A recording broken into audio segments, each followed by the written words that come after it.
we have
Northeast is sketchy. What made the Northeast sketchy? People are sketchy, and I don't know you, so I have no way of knowing that you're not sketchy. Why would I go meet a stranger? Well, we would be on a live. Like what? Would you want your daughter, your sister, your mother to go meet a stranger from TikTok?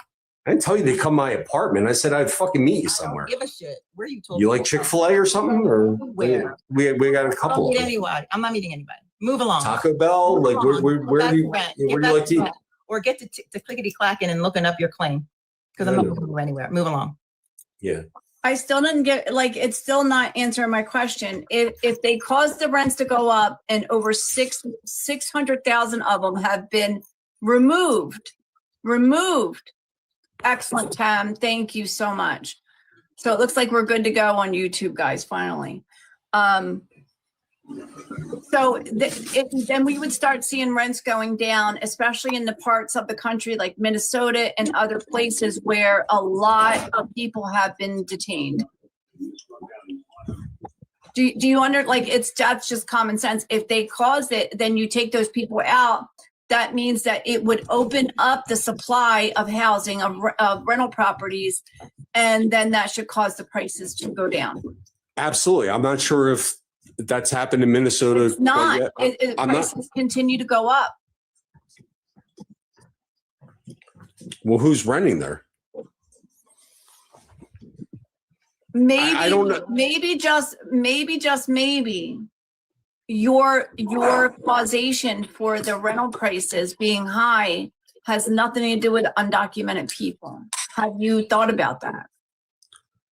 I will never. No, I mean, I thought about it, but it's not the case. There's more people. There's more people in Philadelphia, in my section of Philadelphia, than there's ever been. I mean, you could tell by the cars. There's not enough parking.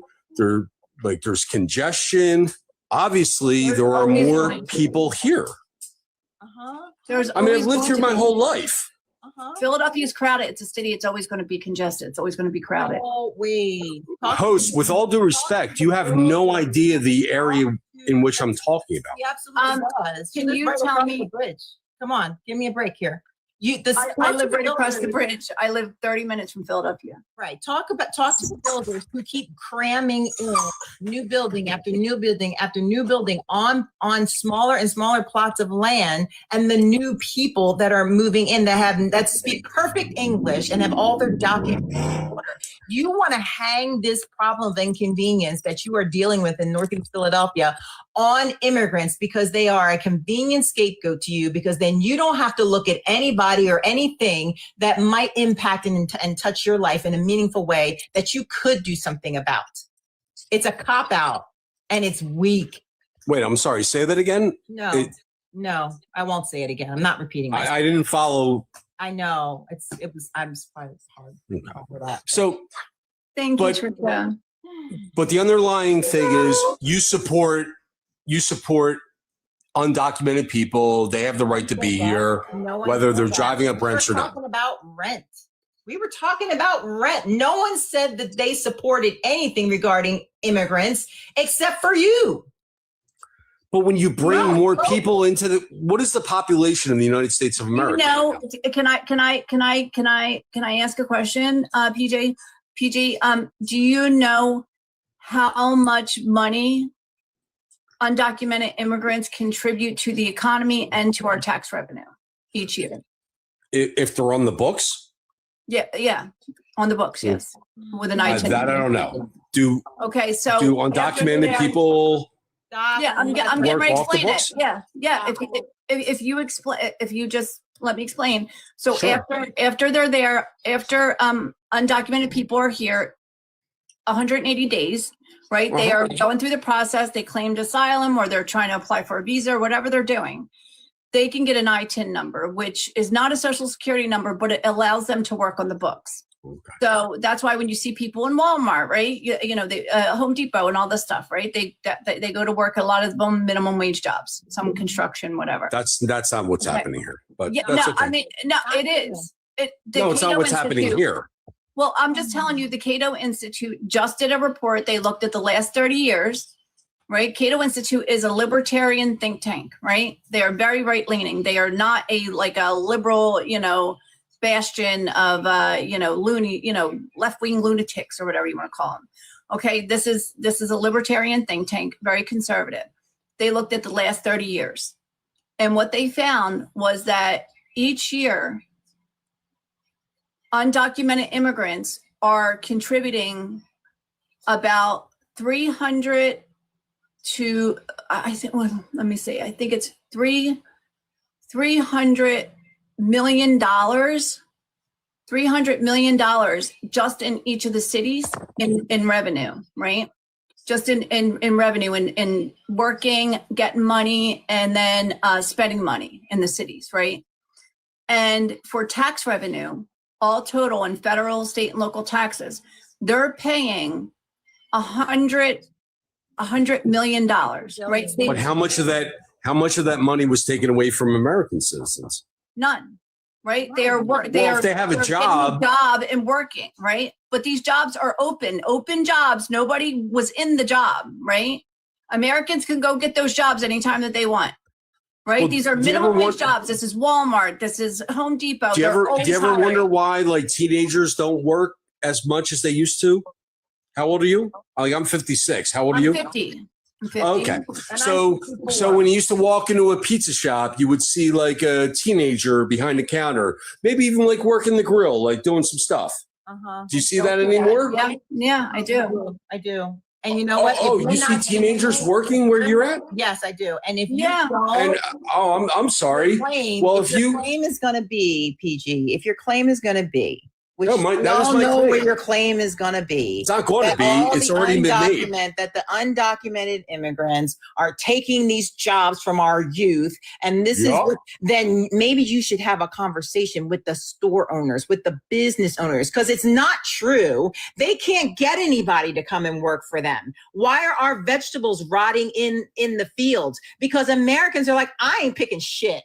I ain't going out there and picking it. That is backbreaking work, and I don't think so. I have a young child, a younger child. Well, why would you hire a teenager? Go ask them. Why would you hire a teenager when you can get somebody from Guatemala? Teenagers aren't doing it. Teenagers don't want jobs anymore. No, they don't. They want to sit at home. They want to. My niece and nephew, they're hooked up to their parents' Apple Pay when they go to Target and where they go over. They're not held to the standard. I was working when I was 15 years old and I never stopped. My kid has been working. So your solution is to bring in illegals. No, you are pay them slave wages. Nobody said solutions or anything. We're talking about reality. Heaven. The reality is that the Cato Institute, if you go and look at their report, in the last 30 years, undocumented immigrants have contributed more to our tax revenue, our treasury, right? Than they have taken, right? Than they have taken in benefits. They've also made sure that our Social Security and Medicare coffers were solvent. They have actually been helping to prop up our Social Security system because of how much money they are putting into that system, even though they will never be eligible to take any of that money out. Listen, and that's all well and good. But if this is something that the direction that you want America to go in, what direction is that? I don't you to allow undocumented people to be here, that is have these jobs. If that's something that you support, it's not what's happening. Listen, it's not what's happening. You listen. You're gaslighting me right now because I'm looking at the Cato. No, you're literally gaslighting me right now because you're telling me that my reality. I'm not going to argue with this asshole. Either go look it up or get off my panel. It's Cato Institute Immigration White Paper. Go look it up. It's very simple numbers. You can look it up and then you can come back and you can talk to us. Because for now, this is just silly. So you're telling me what no, you can come back up. We're not blocking you. You can come back up once you have gone and looked at the very right-leaning libertarian think tank, the Cato Institute. All you have to put in your little Google search is Cato Institute or even Cato Immigration White Paper. And it explains all of the ways, the numbers in black and white how much undocumented immigrants contribute to this economy, how it has kept our economy afloat, and how the net of it is an absolute positive. They are contributing so much more to this economy than it is they are taking from it.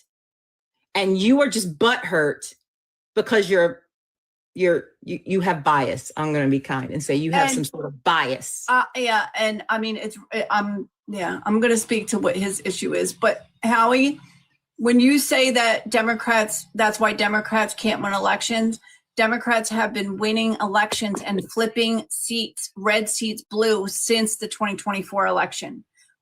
You can go look it up. I think it's either 34 or 39. Since the 2024 election, Democrats have flipped 34 red seats blue. At least 34 red seats blue.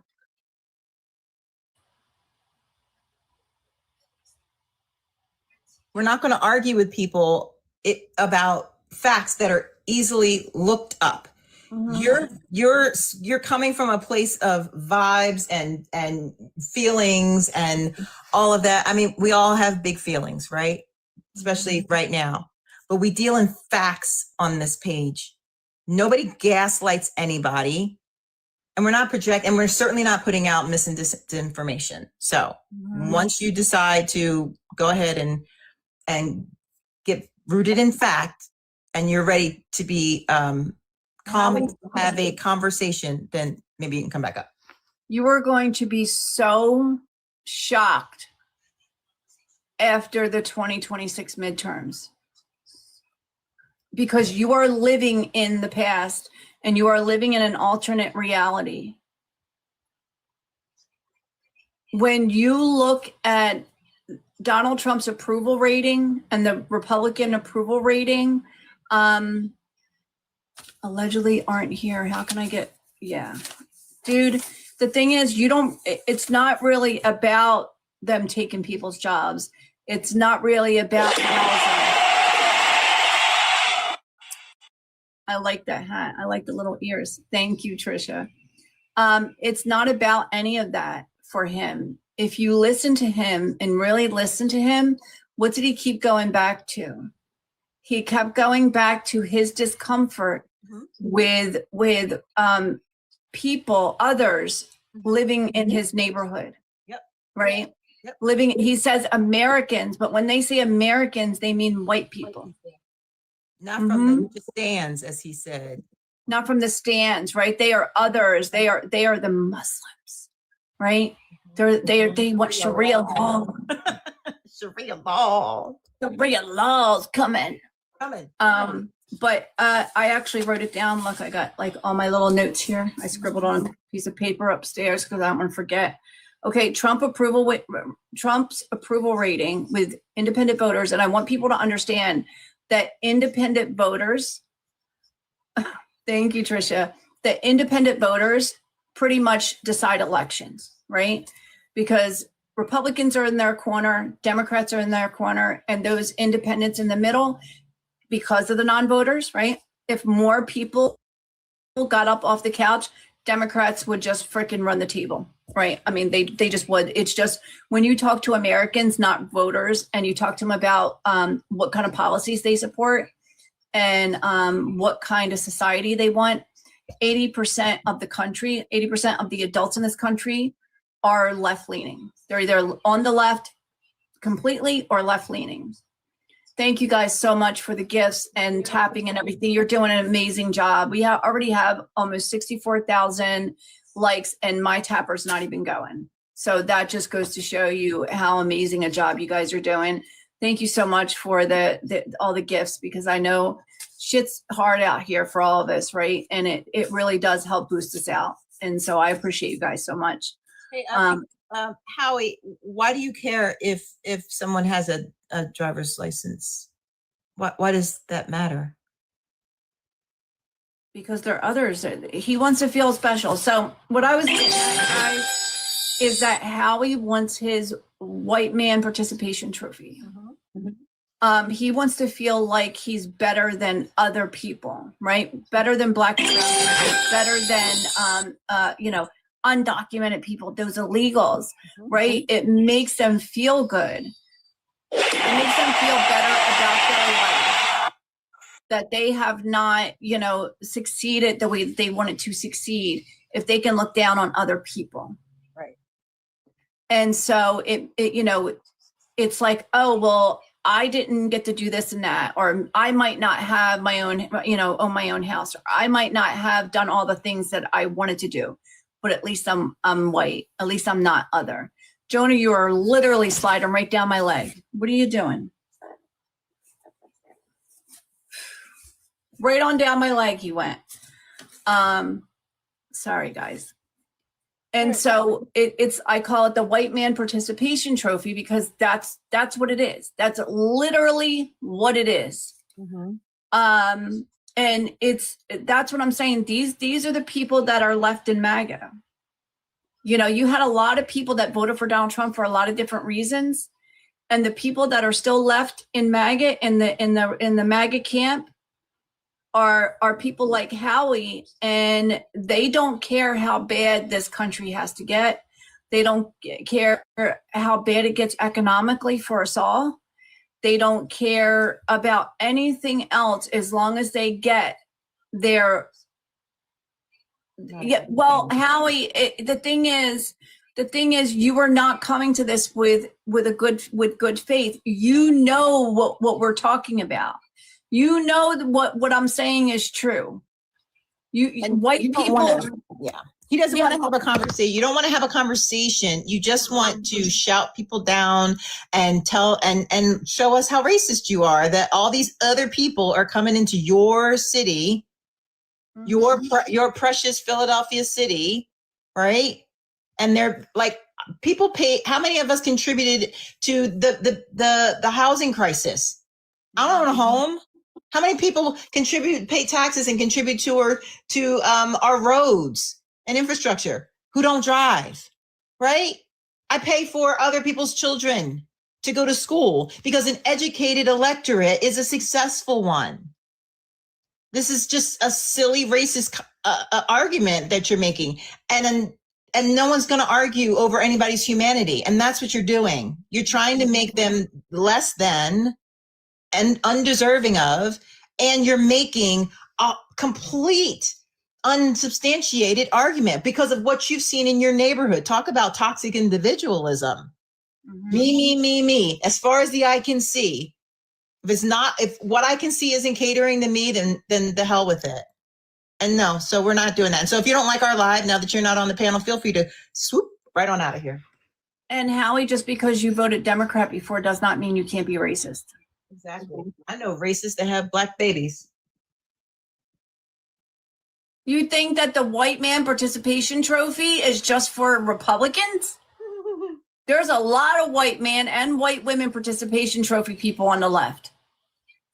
A lot of the women have those real short bangs, and they get on here and tell people not to vote because they're two wings of the same bird. Right? Like Josh down there who didn't vote. Why didn't you vote, Josh? You want to come tell us about it? I'd love to hear your reasoning, and if you're love to talk to Josh. I would love to talk to Josh. In fact, can I invite you, Josh?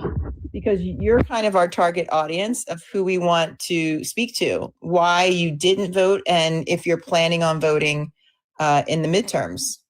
We didn't say it was illegal. We just, being racist is just immoral, but we didn't say it was illegal. Poor taste. Hi, Josh. Hi, Josh. Oh, you're on mute, bud. Hello. Hi. Nice. How are you? I'm good. How are you guys? Good. So why don't you vote, Josh? Well, I mean, I voted for like my senators and stuff, but I love a presidential box blank. Okay. Just in 2024, or do you always leave it blank? I left it blank in 2022. I mean, 2020. 2020 and 2024? Yeah. Okay. So you started leaving it blank. So who did you vote for in 2016? I think Donald Trump. Okay, so you voted for Trump in 2016 and then you were like, yeah, that was a mistake. Yeah. So in 2020, you're like, I am not voting for Trump. So are you a conservative generally? I'm an independent. You're an independent. So you're a conservative leaning independent then. Yeah, basically. Okay. So do you mind me asking what state you're in? Ohio. Ohio. Okay. So that's a very conservative state. It didn't used to be. It used to be a blue state, but yeah. Yeah. I believe Barack Obama won that state twice. Am I right? Yes. Yes. Okay. Did you vote for Barack Obama? I Not did. enough.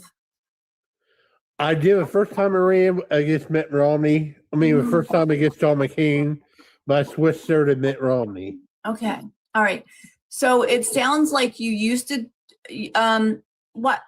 Howie, this guy is very respectful and he sounds like he wants to have a real conversation with us. So of course we dropped you for this guy.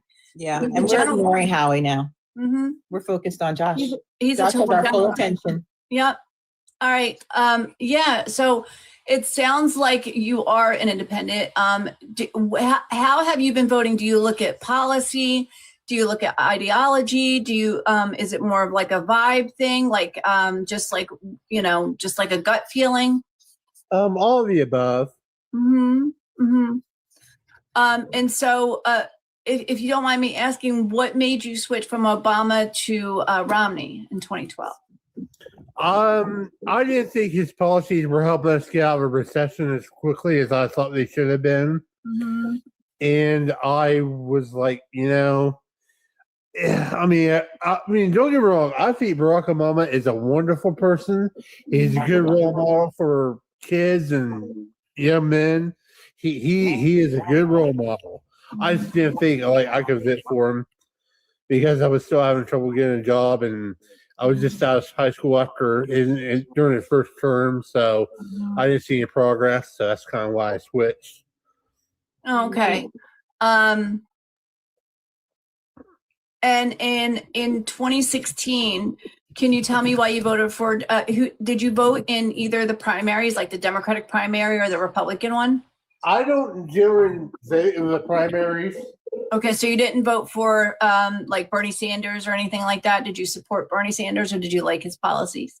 No, I heard a little bit about him, but normally I heard a lot more about Hillary, so I kind of, Okay. I mean, I kind of figured it was going to be Hillary in the first place, so.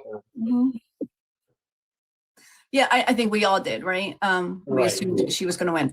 But you voted for Donald Trump. Can you tell me what policies was you, Howie? Yeah, I'm not surprised.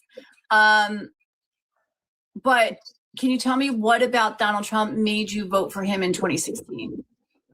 I think it was a vote for something different Mm-hmm. because, the economy wasn't the greatest then. And I felt like we need something different. We need something new, something that hasn't been in politics. So that's kind of why I voted for him. Mm-hmm. Then once I got to know him and after how he handled the COVID virus, I couldn't vote for him. And then after the J6, I'm like, I'm never going to vote for him again. I don't care if he runs again or whatever. I will not vote for him. Yeah. I agree. I think there was a lot of people that voted for him in 2016 and in 2020, both. And some did and some did in 2020. But then after January, J6, that was too much. Yeah. And they were like, yeah, that's not going to happen. Yeah. So can you tell me then why you decided, like, why didn't you vote for Biden in 2020?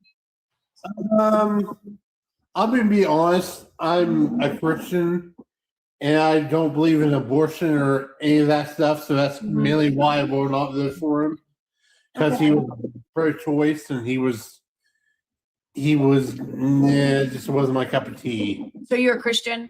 Yes. Okay.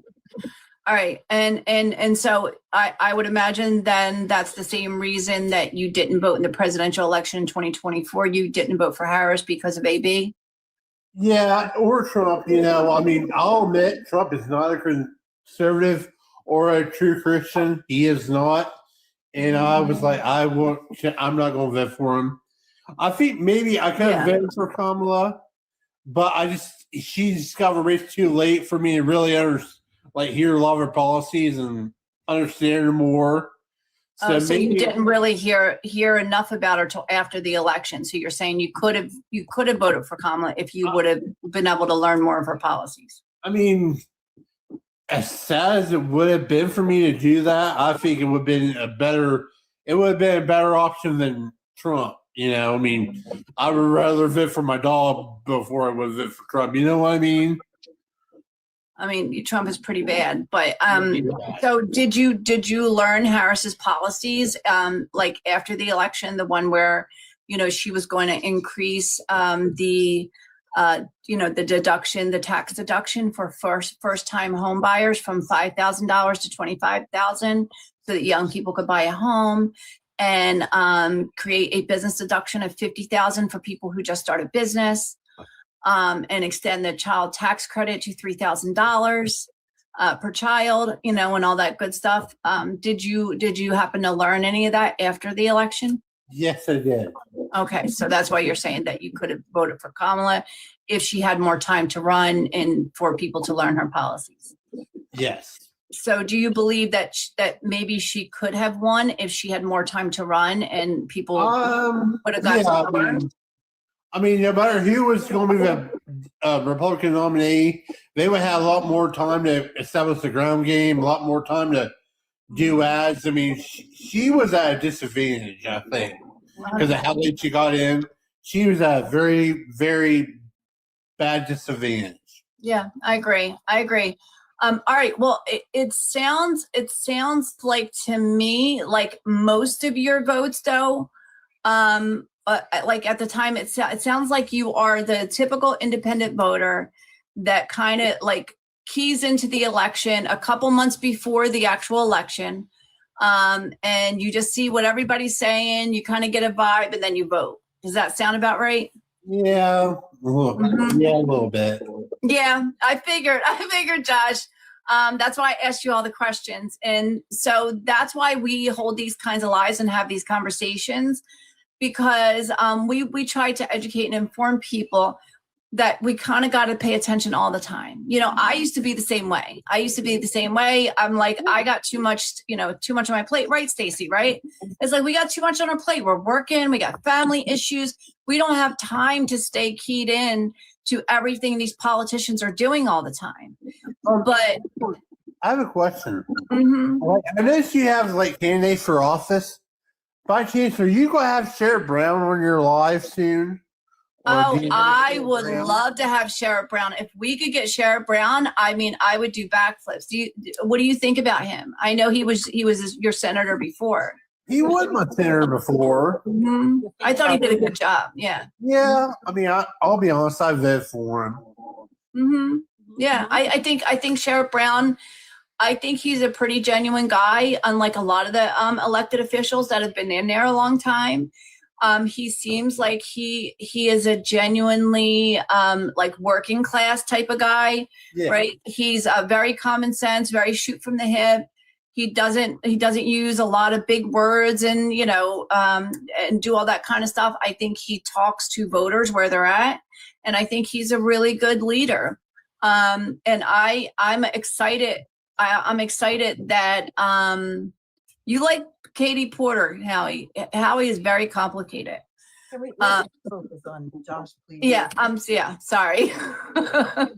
he's just real, just throwing shit. We don't want to give him. Mm-hmm. Go on in the chat. It's good for the algorithm. That's very true. Hi, Casper. But yeah, so we will reach out to Sherrod Brown. We will try to get him here for you if we are able to. I will DM you myself and let you know. Okay. Do you come in a lot, Josh, when we're holding the TikTok town halls? Yeah, I've seen who you have on here. Mm-hmm. Do you enjoy them? Do you think that it's good for voters to be able to come in and ask questions? Yeah, but I want to hear from Republicans too. I want to hear from both sides. Mm-hmm. Unfortunately, we it's hard to get Republicans to come on. Yeah, I'd love to, but that. they don't really want to come up. But I also want to ask Josh, so where do you land right now? Right? We're going into the midterms. These are really important. Where we sit with, this war in Iran and Iran, the price of everything from gas to groceries. I was at the grocery store the other day and I grabbed a heirloom tomato just, to have as a little snack, just one. And I had to call the lady over and say, I'm sorry, can you take this $2.50 tomato off of my bill? I'm sorry, I won't be buying any $2.50 tomatoes today, right? Hell no. The cost of everything is going up, and rights are being stripped away from our citizens, right? As we saw with the stripping of the Voting Rights Act. So I'm just curious where you land, and it sounds like the ideas that you have and the policies that you move towards and the things that are kind of repellent to you, it sounds like you land more on the progressive side. So do you think that you can see yourself? I have to look for policies and understand them Mm-hmm. a little bit better. Mm-hmm. Josh, I don't know if Stacy asked this. I apologize if she did. What do you do for a living? Me? Yeah. Mm-hmm. I'm a welder. So Welder? Mhm. Yeah. Okay. Yeah. Are you with the union? No. Oh, I know a lot. I know a lot of welders are with unions, and I know that people are like, some people like unions, some people don't. But I know a lot of most of the welders I know love their union. So, like, if you can get yourself hooked up with a union, I would at least check into it. And also I work for the Department of Labor, so I'm like really into occupations and all that kind of stuff. So, and like helping people. But anyway, so you are a welder. I would imagine you're like middle class. Yeah. Right? You make a middle class income. Yeah. Okay. So, because like I understand, Howie, I understand. I know. I understand that you are Christian and therefore you vote conservatively a lot of the times because of AB. Yeah. But I would just ask you to kind of look into the history just a little bit and just dig a little bit to see when AB became part of the Christian evangelical faith, because it wasn't always like that. It wasn't until around the 60s, mid 60s, right, when the evangelical church started, incorporating AB and fighting against it. And it's because the man that actually started the Heritage Foundation. Have you heard of the Heritage Foundation? Yeah. Okay. So the man who started the Heritage Foundation actually came up with this idea that they could get evangelical Christians to the polls to vote for conservatives if their pastors convinced their their flock, I guess. I'm sorry, Stacy was raised in the church. Yeah. So if they were convinced that their faith was against AB. And I don't know if you know this, but the evangelical church, especially the women of the evangelical church, marched with the suffragettes to get women the right to vote, and to vie for civil rights, right? And vie for voting rights and all that stuff, right? The evangelical church was instrumental in helping us progress, right? They were quite progressive because Jesus is quite progressive, right? Feed the poor and heal the sick and give, clothe people who don't have clothes and love your neighbor, right? That's Jesus. And so the evangelical church, before the mid 1960s, when this Heritage Foundation guy got involved in it, they were very much progressive, right? And they wanted progressive policies, ones that looked at taking care of all people and making sure people had at least the basics, and that people had access to a good education so that everybody had the same equal opportunity for a good life. Do you agree with those ideas? Yeah. Yeah. So I think we all do, right? We all agree that like all children, no matter where they come from, no matter if they're born rich or born poor, everybody should have equal opportunity to have a good life.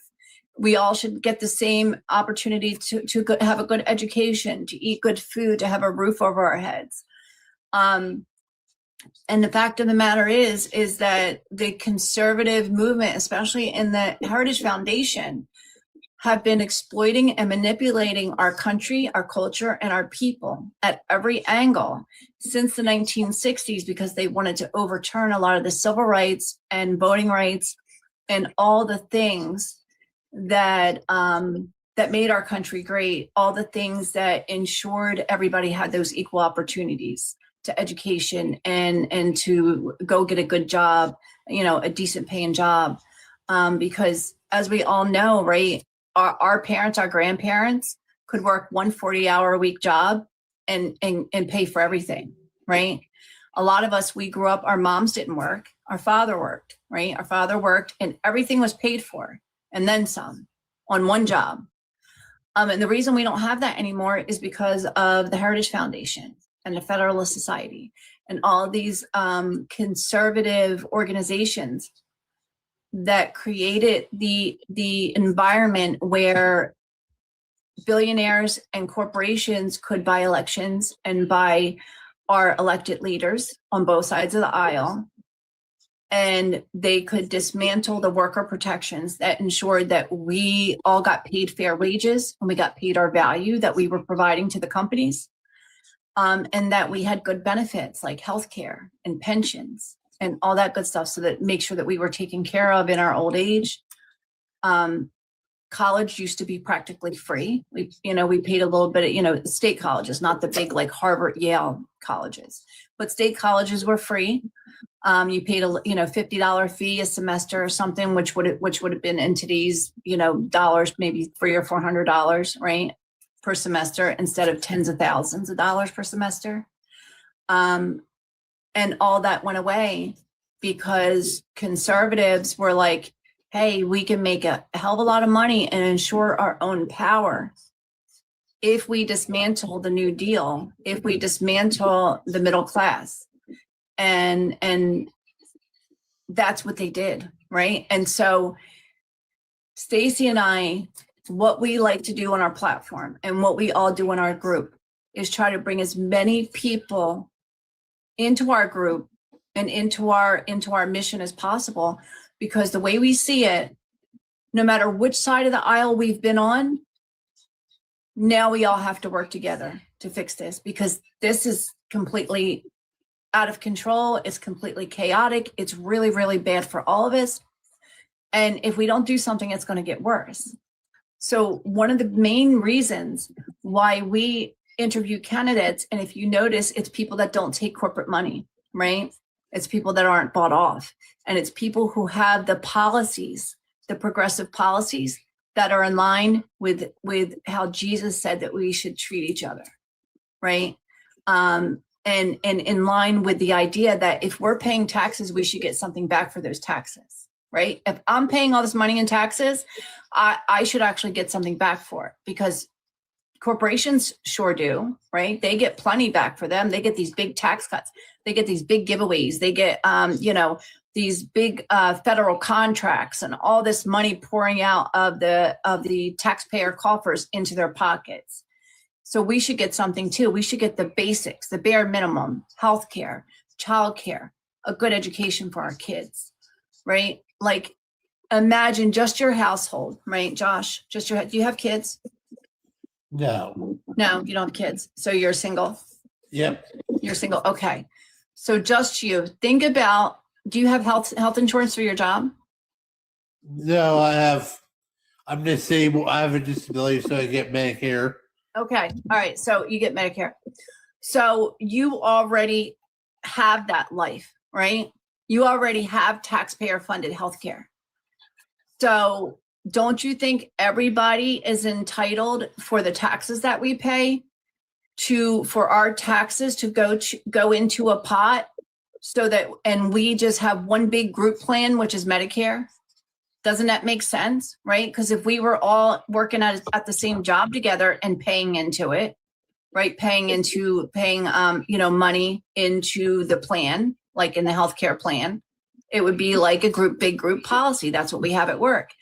So since we're already paying all this money to the federal government, we're not getting very much back, if anything. Then at the very least, we should be able to buy into Medicare, right? We should be able to all buy into Medicare, one big group plan, millions of people, because what that would do is when they actually looked at the numbers, I think it would save us like a couple $2 billion a year. Like actually save us, like save the country, right? The taxpayers, and save us out of pocket. So imagine every single person every single taxpayer having an extra $10,000 in their pocket every year. And all that money that they have in their pocket every year going into the local economies, into those small businesses, paying rent, paying bills, buying food, buying a new car, buying a new washer dryer. And all that money moving up into the medium-sized businesses, the bigger businesses. Now, because demand is up, they have to expand those businesses to create more supply to fill that demand, right? And then it creates jobs. And then those people now, that's more money going to the economy, right? From those businesses, they're paying those people who just have the new jobs that they just had to expand. Now they're putting money into the economy. And you can see that cycle go, right?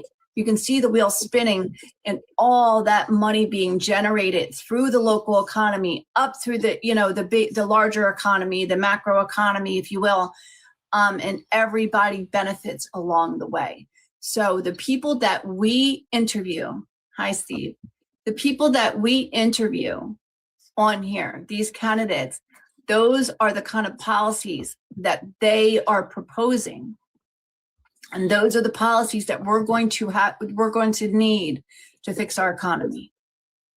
So that's why we have those types of candidates. And trust me, I wish that we could get Republicans that don't take corporate money on here and talk to them, because it used to be true that that Democrats, Republicans, Independents, we all had different ideas. We all had different ideas of how we were going to, progress in this country and make things better for everyone.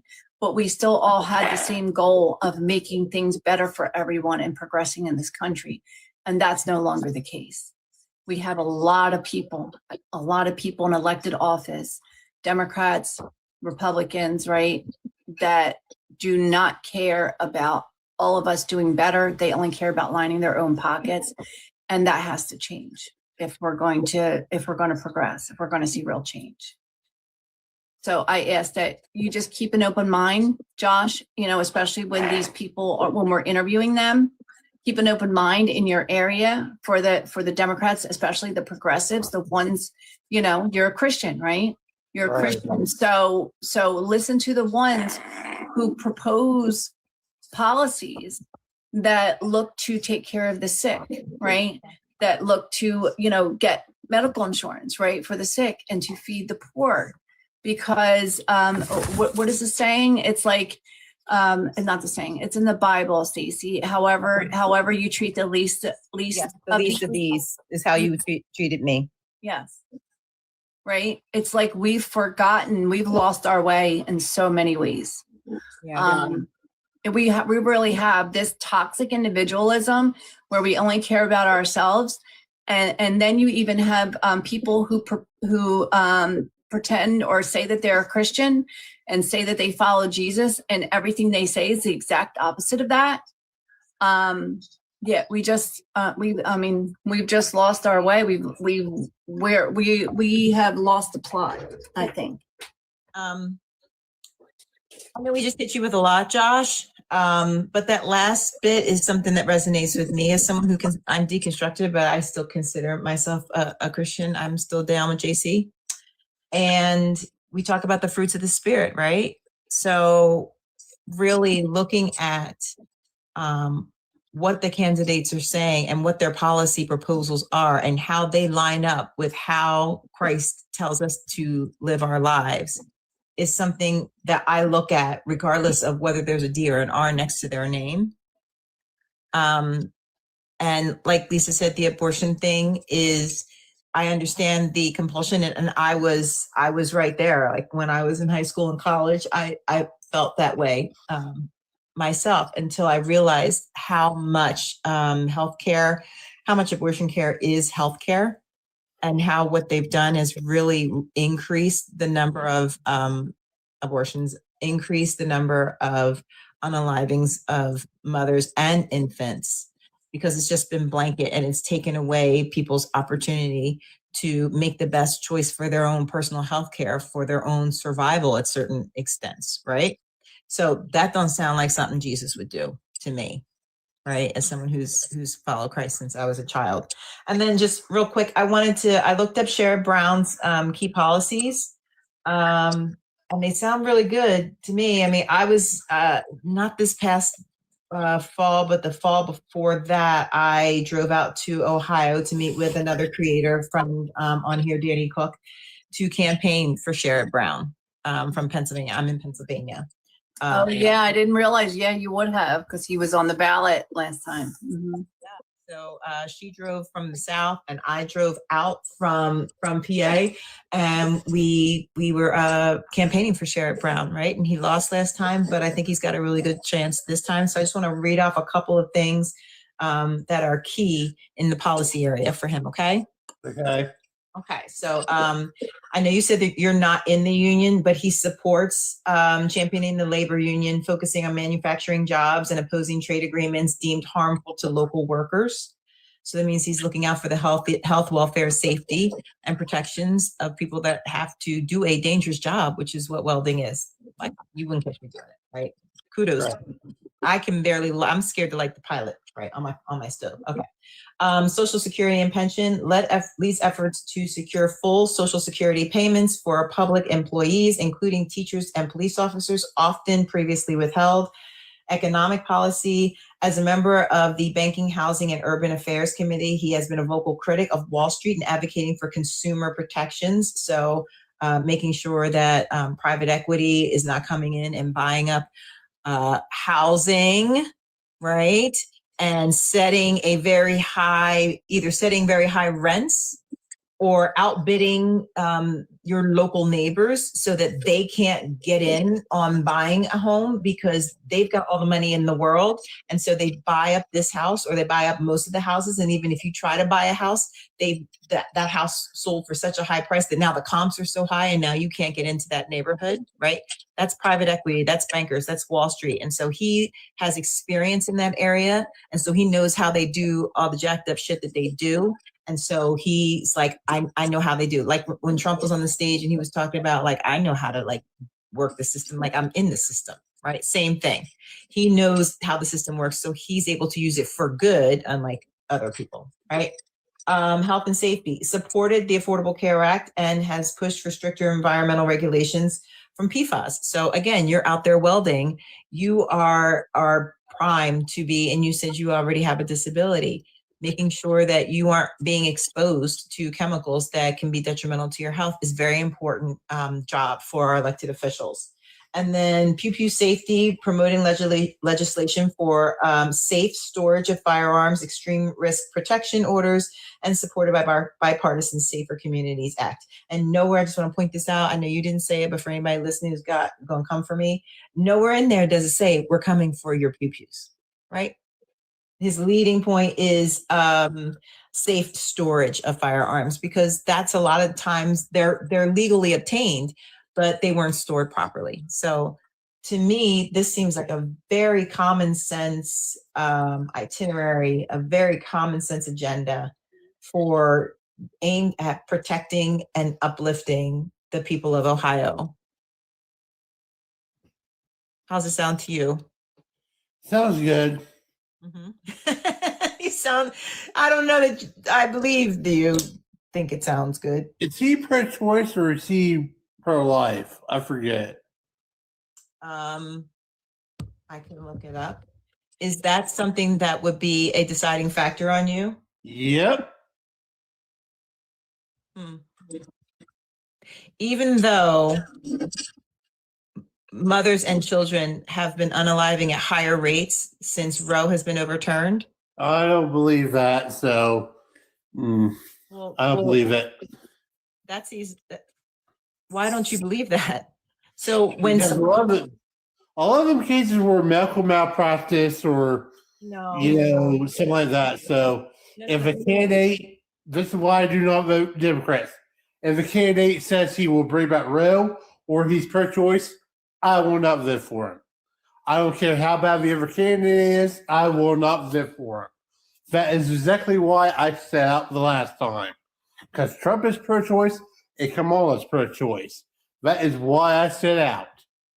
So what is your objection? I know what is the objection within the objection, if I may? Is it, help me understand why you have fine stands.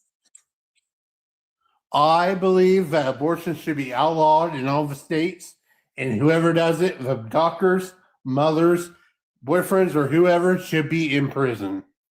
So is that based upon what? God's word.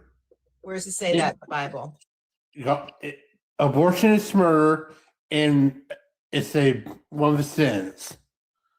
Okay, so that's why I voted for Bernie Moreno, because he said he would put a natural abortion ban in. So that is exactly why I voted against Brown. Sherrod Brown? Yep. So Bernie Moreno is who replaced Sherrod Brown. Mm-hmm. Yep. That's why I voted for him. Okay, so there's a number of places in the Bible where it speaks about the breath of life, and it speaks about there really is no place in the Bible where it talks about abortion. And it doesn't say, and you can say schmurder, but there is something called the bitter waters. Have you heard of that in the Bible? Oh my gosh, that is not an abortion. Okay, so it is. So what about the medication that you can take? That would be the equivalent to the bitter waters. Correct. If you think mifepristone is a problem, then the bitter waters is a problem, and the bitter waters was allowed in the Bible, right? That's not what it was, and I was cheering so hard when it finally you can't ship across state lines.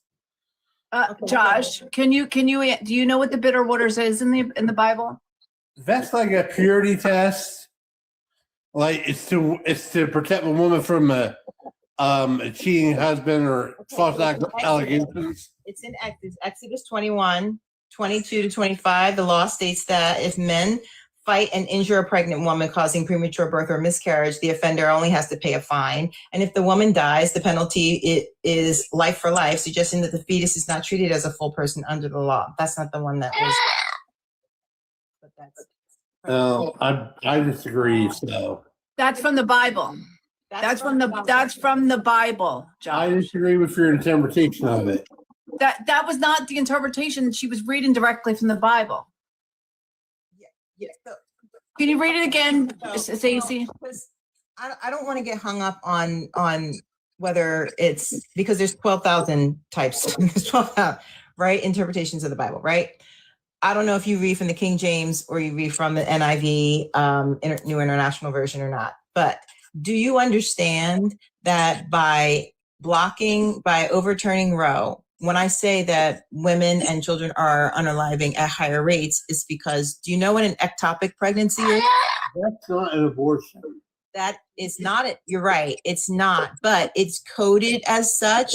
And because the laws have stipulated that if there is a fetal heartbeat, they have to wait until that fetal heartbeat no longer is there. And if that fetus is in the fallopian tube, waiting for the fetal heartbeat to cease to be, does not mean that the fetus ceases to, during that time, it's continuing to grow. And if it's in the fallopian tube and it causes the mother, it ruptures, that is life threatening. And that is what has been happening because the laws have been so strict that their doctors' hands are tied. So this is not malpractice. This is, they are either going to be, the doctors are fearful of either going to jail or losing their license.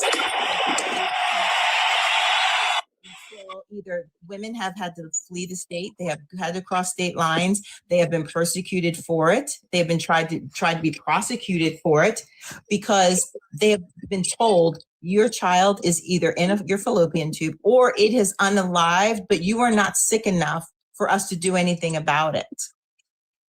That is something that was in place before Roe was overturned. There were 23 states that had restrictions on viability, that when people say send it back to the states, that is what they were doing.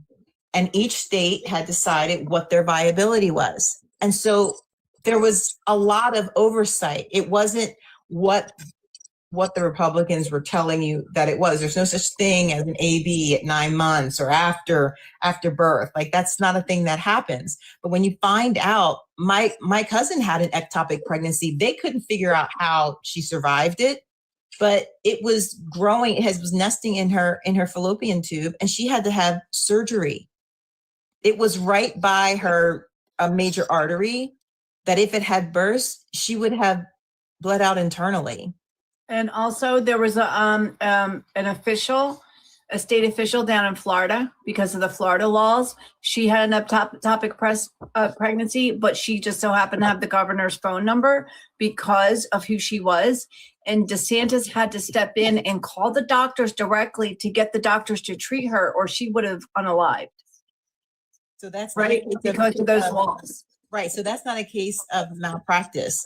If they have to call the governor to get permission, then their hands are tied.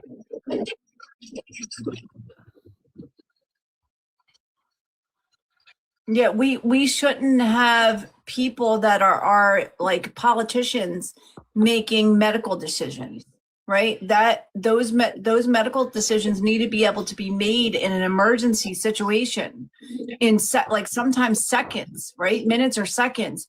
They don't have time to go through courts and try to get a hold of the governor. Like I said, if that woman down there down in Florida, that state rep, if she wouldn't have been a state rep, if she didn't have DeSantis's personal phone number, she probably wouldn't be here. Right? There is no laws that we have ever used against a man in that way. There is no laws that we have on the books that threaten the life of a man, and we would never have it. If there was any such thing, if there was a similar thing that a man could go through that could threaten his life, you better best believe not a single law would be put in place that could risk that man's life. But because it's women, it's different. Like, nobody cares about us. Like, people don't, men don't care about us. These politicians don't care about us. It's like we're second-class citizens, right? Like, we don't really matter.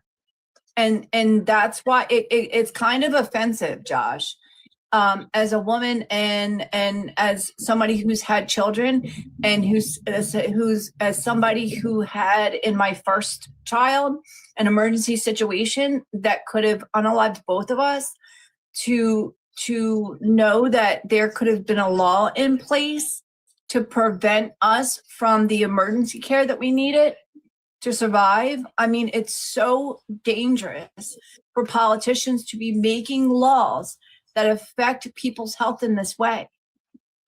They're endangering the mothers and the babies in this way, right? We already have plenty of laws on the books that limited abortion to 16 weeks, viability, right? And you could not get an abortion after 16 weeks in most states unless it was an absolute emergency, unless it was a situation where it was like placenta, what's it called, abruption or whatever, where the baby was already gone, or the mother's life was in danger or whatever. Like, those laws already existed. right? Like, think about it from the Republicans' point of view. If they just told people that, people would not have fought so hard and would not have voted for them and sent all this money to them to fight this if they told the truth about what the laws actually were. So of course they were making up all these horror stories about 9 months, right? And partial birth abortions and all this crazy stuff, because that's what politicians do in order to scare people into voting for them and to giving them money and giving them the power to do this. But when you look, Josh, when you really look at this from a standpoint, like really step back, right? I want you just to do this over the next couple of weeks, right? Just think about it. Just step back and look at the entire picture here. Think about everything that they are doing. Think about everything that they are saying, right? They overturned Roe. They are trying to put complete abortion bans, and a lot of states, not a lot of states, but quite a few states, more than you would think, have complete bans where it's so vague, like Florida, women can't even get emergency care, right? And women are unaliving, right? Women and babies are unaliving because doctors don't know what to do, what they can do, and they're afraid to go to jail or lose their license. And because the laws are just like the way that they're written, right? The way that they're written, they're too vague. And because these are not doctors that are making the laws, these are politicians. And then look at what these people are saying. You got Pete Hegseth, pastor, and Pete Hegseth himself saying that women should no longer get a right to vote, that only men should vote, that we should do household voting and the man should vote. They are trying to normalize this idea that women are completely hysterical and crazy, and women don't belong in the workplace. They belong at home, keeping the house and taking care of children. They are even trying to normalize the idea of a 45-year-old man with a 15-year-old girl, right? They are actually trying to normalize that on right-wing podcasts. Megyn Kelly did it, right? Several right-wing media personalities have done this, and leaders have done this. So when you look at all that in totality, you start to see a picture forming where you're like, wait a minute, I'm not so sure this is about protecting babies. This might be about controlling women. This might be about taking away the bodily autonomy of women. Because I was pre-law in college, and I followed politics for about 25 years. And when I look at the totality of everything that's been happening and just look through history, what it looks like to me is that Roe had nothing to do with babies. It had to do with setting the precedent that they could make laws controlling a human being's autonomy, a human being's right to make decisions about their own body. And now that they have done that, they will be able to use that precedent to apply that to everyone. And I'm sorry, I know I went through a lot, and some of it is like legal legal stuff. So precedent is like once something's done, like in our Constitution, and when it comes to the Supreme Court and laws, like once something is done and it's on the books and in a ruling, they can use that ruling to just say, well, if it's the case that we can take a woman's bodily autonomy and her right to make decisions about her own body when she's pregnant, well, she could be pregnant. A woman could be pregnant at any time and not know it. So, then it stands to reason, then the government has a right to dictate a woman's body at all times because, she could be pregnant. Then the next step would be, well, if it's constitutional for the government to make a law to control a woman's body, and we have to have equal protection under the law, and all laws have to apply to everyone equally, then it stands to reason that the government can make a law removing the bodily autonomy from men. that's what I see as somebody who studied law and who has studied the things that the conservative movement has done throughout history, especially since about the mid 1960s, all the dominoes and all the little puzzle pieces that they've been putting in place. That's, to me, that's why they're doing it. It has nothing to do with babies. Yeah. I want to thank you, host. I really want to thank you. You give me some stuff to think about. And I want to thank you for reminding me why the midterms this November, I'm going to make sure I vote for every single Republican on my ballot. Okay. Thank you very much. You have it. Okay. This is why we have these conversations, because it's not about just the person on the panel. It's about the other people that are listening. And it may be helpful to somebody who thinks that they have a grasp on something and they just need a little more information. So we love that Josh came up and gave us the opportunity to spread some facts. Yeah, 100%. Because the thing is, he was respectful, and he brought up a lot of the points that MAGA would bring up. Yep. Right. And gave us the opportunity to talk about it and answer it. Right. And answer those types of questions. No, but I only see you. Okay.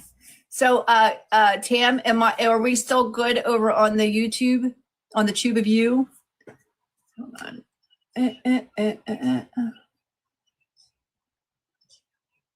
Bye-bye, Greg Larkin.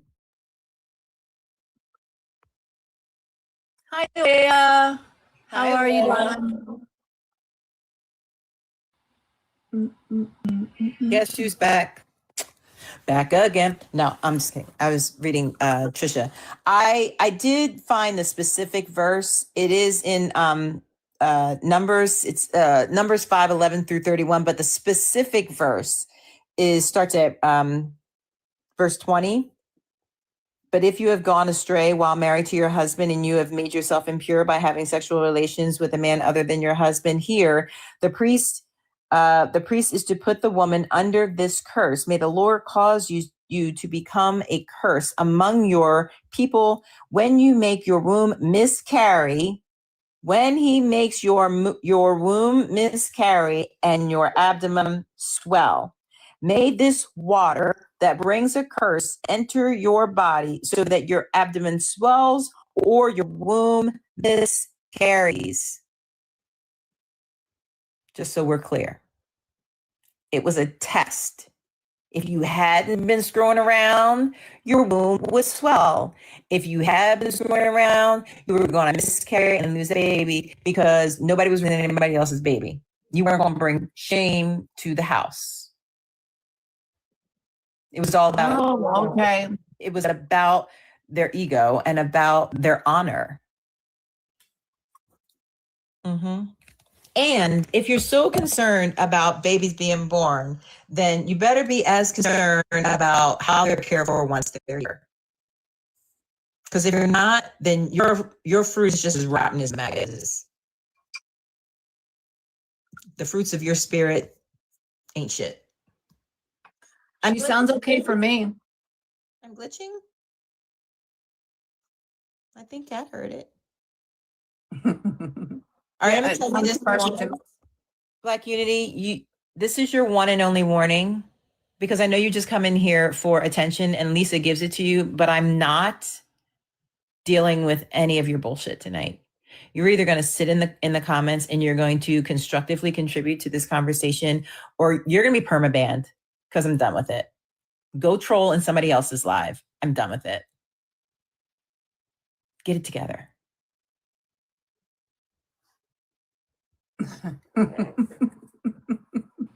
You know, Marcus, don't play around. That's why he comes back, because you laugh at him and he thinks that it's funny, and it's not. It's not funny.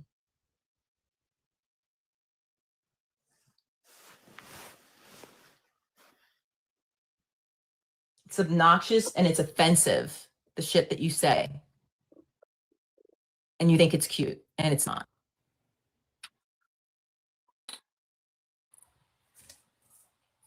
I am innocent. I'm innocent as a driven snow. I don't know what you're talking about. See, bye, you're gone. Fuck you and the horse that you rode in on.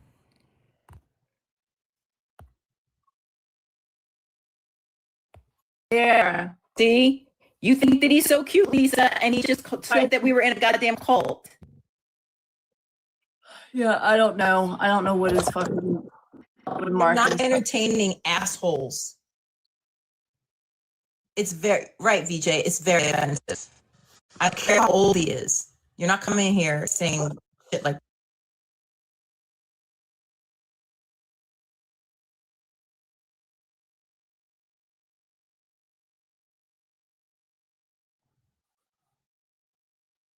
He's a piece of shit. I think it was my internet, guys. It should get better in a second. My phone hooked to the upstairs internet. Hold on. Fuck that guy. Hold up. Hold up. Hold on. Hello? I knew it. I knew I was going to get a live restriction.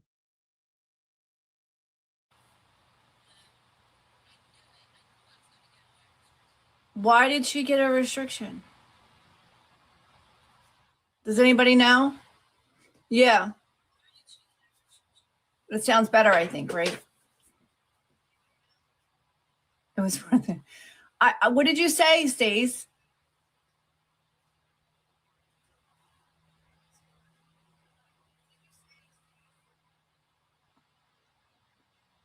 It sounds terrible. It sounds fine to me.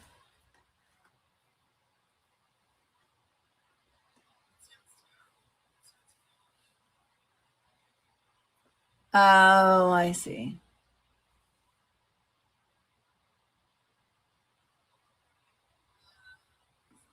Do I sound okay, guys? You hear the beach in the background?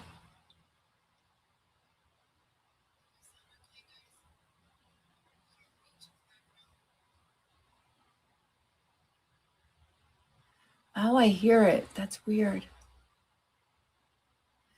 Hear the beach. What is it? I think it's the computer. I think it's the laptop because it's right underneath of it.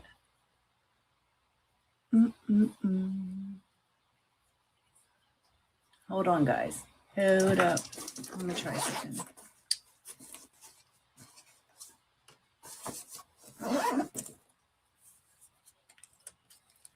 Was it like that for the whole thing? Or it just started?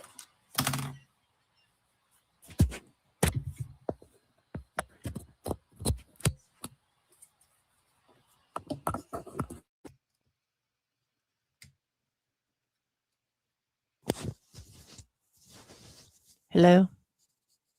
Can you hear me? Can you hear me now? Can you hear me now? Can you hear me now? Can you hear me? Is the ocean gone?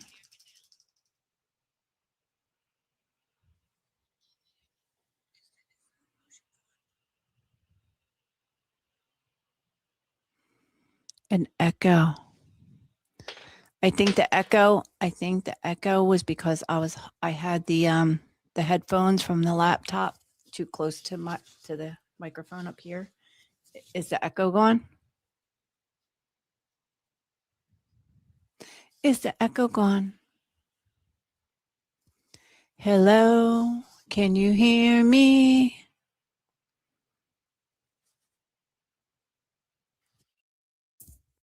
Hey, Jinxie. Okay, it sounds perfect to me now. It was when you connected, it sounded much better, but there was still a slight echo. Like it just sounded dampened, but I think it's fixed now. No, it was because I have the sound. I have to, in order for the sound to go through to YouTube, I have to have the sound on. I can't mute it because then it mutes it for YouTube. Is it me you're looking for? How's it go, Steve? Hello? Is it me you're looking for? I'm gonna try to be to be good, Tam, but I just couldn't take it. Every night, like sometimes he was chill and sometimes, and I don't know if y'all saw in the chat, I put that he's got a few accounts. Oh, I already saw him back in here. Yeah, and I blocked him. I blocked that one too. The black teacher one? Yes. Yeah, okay.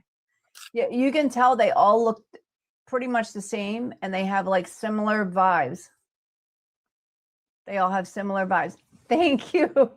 Hey, oh my Curtis. God, that is cool as shit. Did you see that? Oh my gosh. Yeah, Curtis lost his account, his main account. What? Yeah, that's what I saw on his page. Oh, that is so messed up. I'm sorry, Curtis. TikTok is getting freaking crazy, man. Yes, Gio, you're all I ever wanted, and my heart is open wide. Yeah. Lionel Richie, bitches. What? My stepmother dated him. With the name drop. Of course, Stacy's stepmother dated Lionel Richie. Of course. Did they go to the Hamptons too, Stace? I don't think so. It was before she met my dad, obviously. They were married over 40 years. Obviously. But they were still friends when he was dating her, and he used to like call her at school. He would call her at school. She was a teacher in Northeast Philadelphia at St. Hubert's, right? In Northeast Philadelphia, Howie. And I guess she told him, right? And then he didn't like it. And he's like, I didn't say, I don't care if he calls. Yeah, right, Dad. I don't care if he calls. He can call her at the house if he wants to talk to her. I don't think he should call her at her work, which I agree. And then that was the end of that.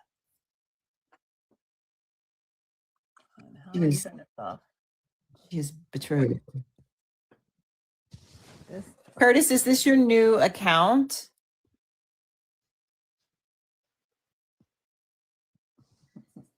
That sucks. Well, I must have already been following his backup account because I don't see a plus sign.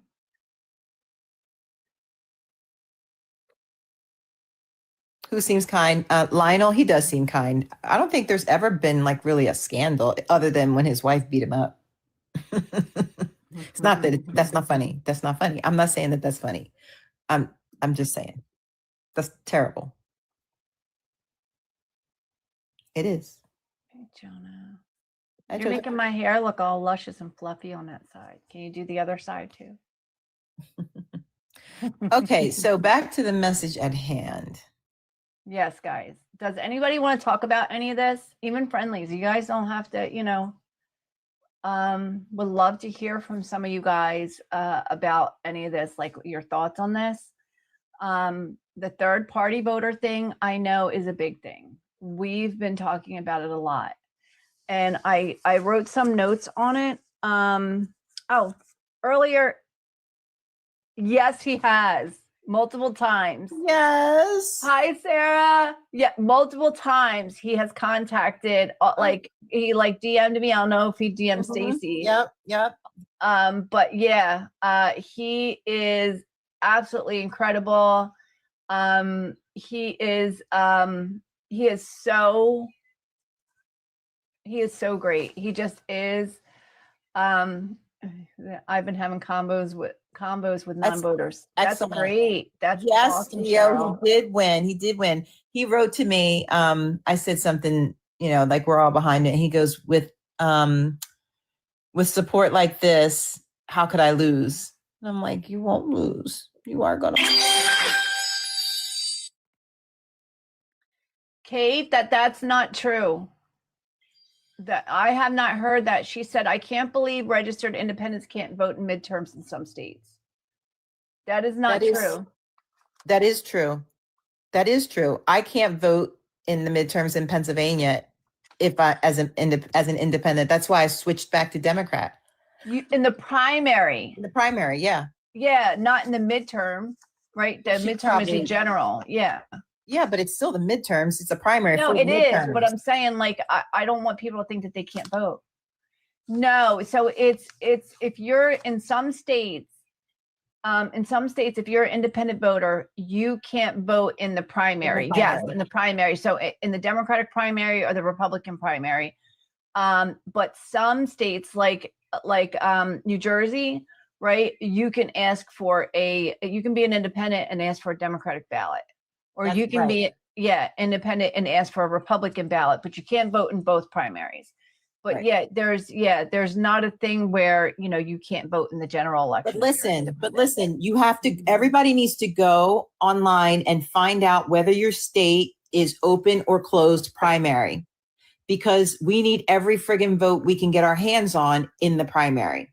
And so if you go up there and you're a registered independent and you want to vote Democrat in the primary, you're screwed.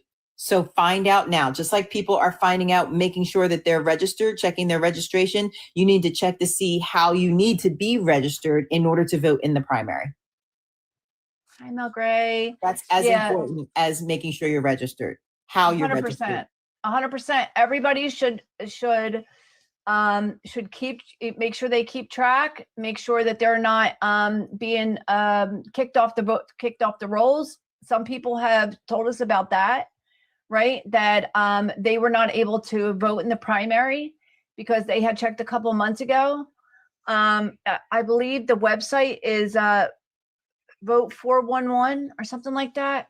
Hold on. I think it is Vote 411. But yeah, it's really, everybody's saying check and make sure you're registered. You need to check to make sure how you're registered. And keep checking. So it's vote411.org, guys. Vote411.org. Okay.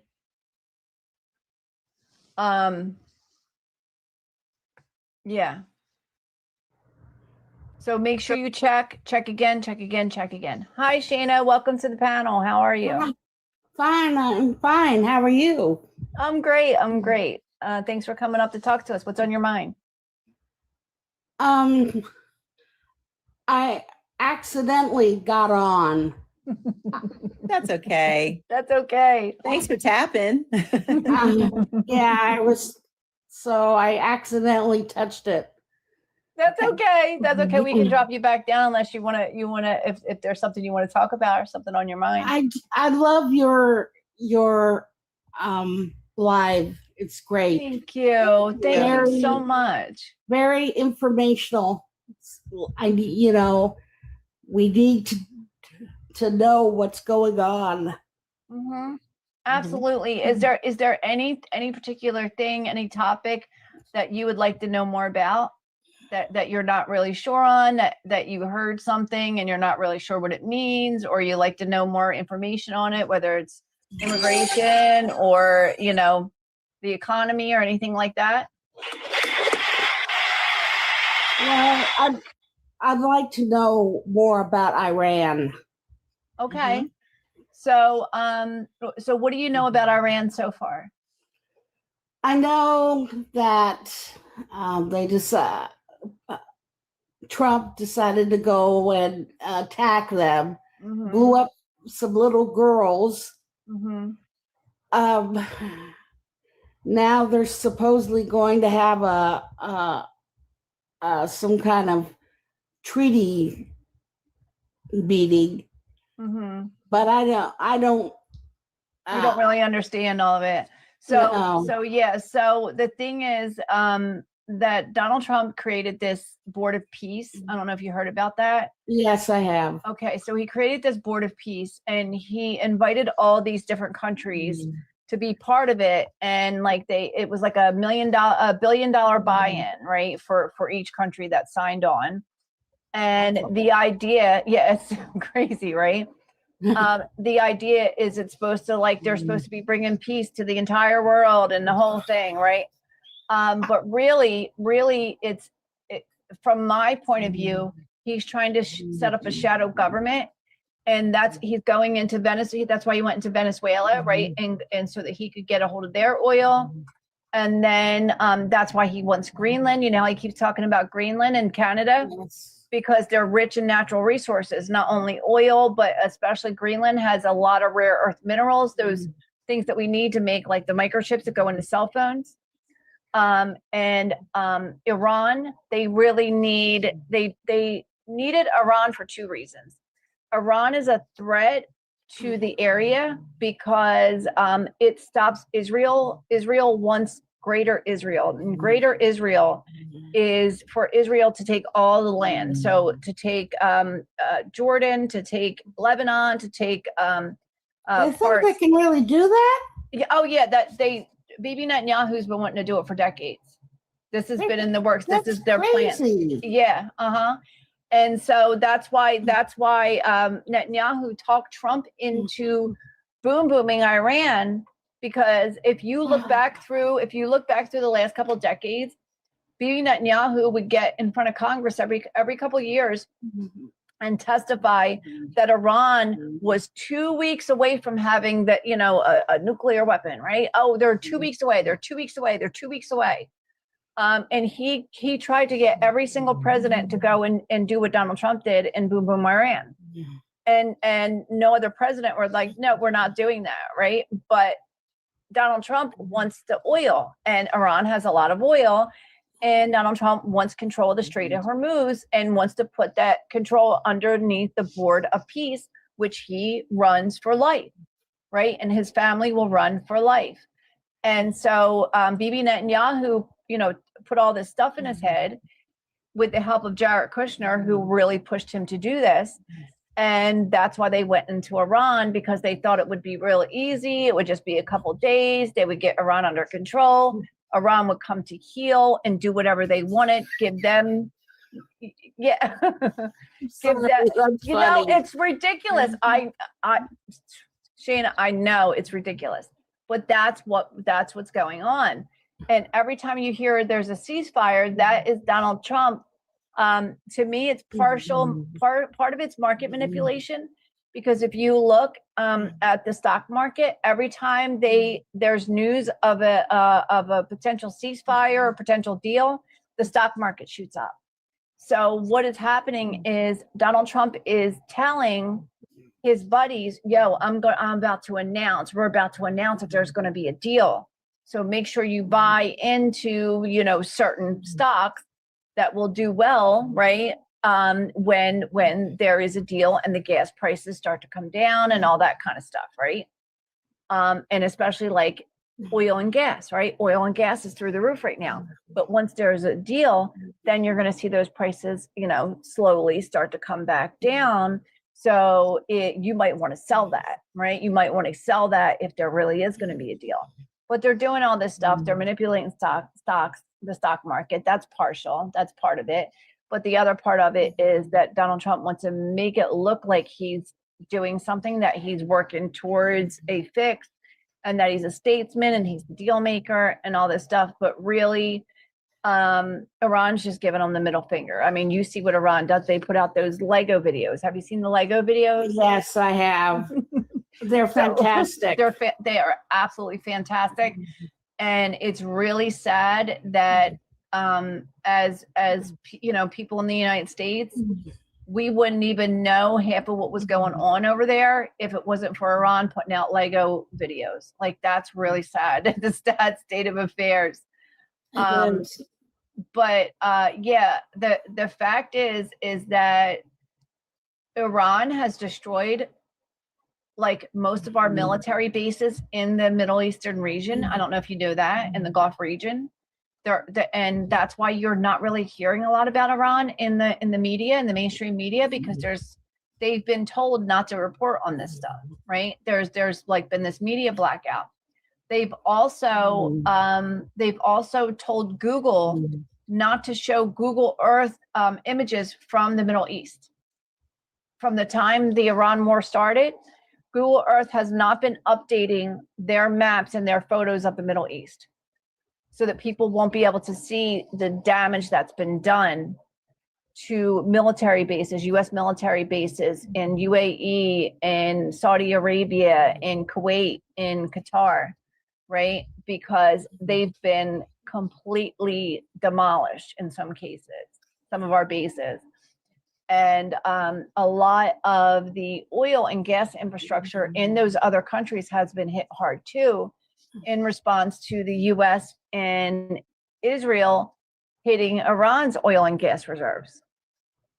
So if you follow Mr. Global, do you follow Mr. Global? Yes. He's amazing, right? So I recommend everybody in this live, if you are not following Mr. Global, you should start following Mr. Global because he's absolutely amazing. That's where I get, most of my information. Devastation is the word, right, BJ? Mr. Global for Energy Secretary. Yep, Mr. Global for Energy Secretary. So I don't know if you were on here the other night, Shayna, when James Baldwin's Rage came up, our friend Jamal came up, and we put together, me, Stacy, and Jamal put together this fantastic cabinet for the next Democratic administration. It was totally fire. Yes, Curtis, it was absolute fire. It was incredible. I still have the notes here. I'm gonna put it together and make a little video of it so that people have just picture in their mind. But yeah, Mr. Global as Energy Secretary is definitely one of the hot picks. It was so good, right, VJ? We had so much fun. Yeah, I hope that he comes back soon because he's always a pleasure. He's always so informative, and he's always so funny too. He's just great. But I hope that I answered some of your questions, Shayna. Thank you so much, Trisha. And gave you a better understanding of what's going on there in Iran. Yes, you have. Thank you. You can let me down now. Okay, thank you so much for coming up and talking to us. We appreciate you. Okay. Thanks, I Dana. appreciate you too. Bye. Bye. Love it. Thank you guys so much. More bands and frogs. Look, it's like the conductor is in the middle. It's so freaking cool, guys. And it's not even that, it's like $1.49 or whatever, in coins. So you would think those really cool ones are usually more expensive. I freaking love it. I'm going to send it to somebody now. Next time I go into a live, I'm going to send it. Because it's so freaking cool. With regard to the DNC, Mm-hmm. we have seen a lot and heard a lot about what they're doing. And I've said this to Lisa and our team, but we really need to, when we are speaking, even if, we feel like it's just us, we're just talking about it on a live, but we know that people are watching and listening and coming through. People that we don't know are watching and listening and coming through, right? So I think we have to be really careful not to paint how much of such a doom and gloom picture of the DNC without also saying, which is why we have to vote in numbers like never before. We have got nothing beats the vote. There's no gerrymandering little tricks that are going to change the outcome if we vote. And Amanda Nelson did a video this afternoon. Well, I saw it this afternoon that showed that even if they do pick up the four seats from Virginia, and there's a couple other ones out there that they are gerrymandering in, we're still ahead. We're still ahead in getting in regaining control of Congress. Mm-hmm. So it what we were doing might have created a blue tsunami. It's still going to be a blue wave. And we can't lean into the devastation so much so that we bury the lead of it's still fine. We're still going to win. And we still have to vote. And people who don't understand how this all works, they don't understand that each state has a DNC, right? They just think the DNC, that's the country. Well, there's ball game. We're done. We're cooked. I don't know how many times I've seen we're cooked on the lives today or in videos today, right? So let's just make sure that when we're having these conversations with people, when we hear people say something like that, this is why we need to vote even more than we did before. It's still about the vote. And Lisa is not paying any attention to anything that I'm saying. I heard exactly everything that you said. Actually, every single word that you said, I heard it. Thank you, Curtis. Okay, bruh, hold on a second. Jesus. Thank you. Thank you. Appreciate it. You're not bringing So, him up, yeah. are you? Huh? You're not bringing him up, are you? No. I was going to until he started saying up, up, up. He's been, I don't know who he is, but he has been, No, it's not. It's not someone we need on the panel. okay. Oh, you know I who that looked. is? Yes. It's fine. Oh, I didn't know. Yeah. But they've been in our inbox like Yes, I know. every We live. don't ever need to Oh, bring him up. okay. All right. You can tell me after. I didn't recognize them. I don't know who that is. So yeah, so what Stacy is saying is true. I have my notes here. I was waiting for Stacy to finish because I have my notes here about the VA maps and all the things. So yeah, it was for people that don't understand what happened, the Virginia State Supreme Court ruled that not the maps themselves, but the ballot measure that the people voted on, the Democrats putting that ballot measure up for a vote, the mechanism from and the way that they did that, right, was unconstitutional because they were supposed to pass it first in the legislature. Then there had to be an election. Then they had to pass it again in the legislature. Then they could put it on the ballot. And they did not do that. But all they need to do is pass it again in the legislature. And once they do that, they'll be able to put it on the ballot for 2028. So that's one thing. Two, Democrats are appealing it to the federal Supreme Court. Don't know what's going to happen there, right? Doesn't really matter. But I also want people to understand a couple things. One, Virginia is not the only one. Virginia is not the only one that got stopped from doing their maps. Utah's state Supreme Court also prevented Utah from gerrymandering or like further gerrymandering or redrawing their maps. Republicans are pissed. There was one more state and I could not think of it and I was trying to look for it, but I didn't have a lot of time.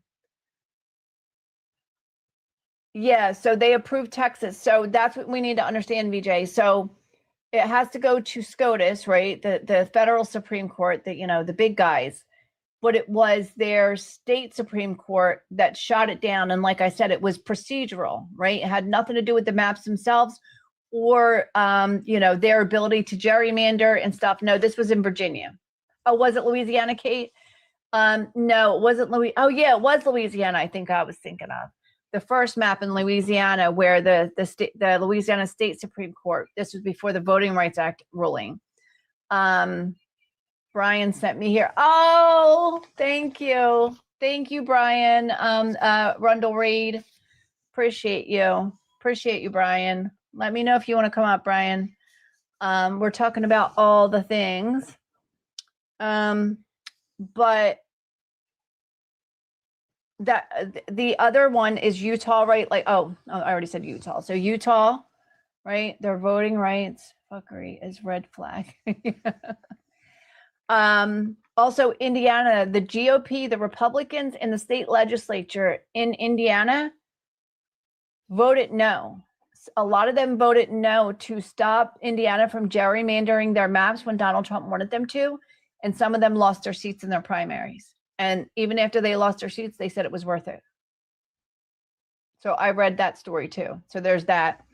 Also, the reason why Republicans started this in the first place was to try to stem some of the leakage. Just like I started to read what she said. Yasmin.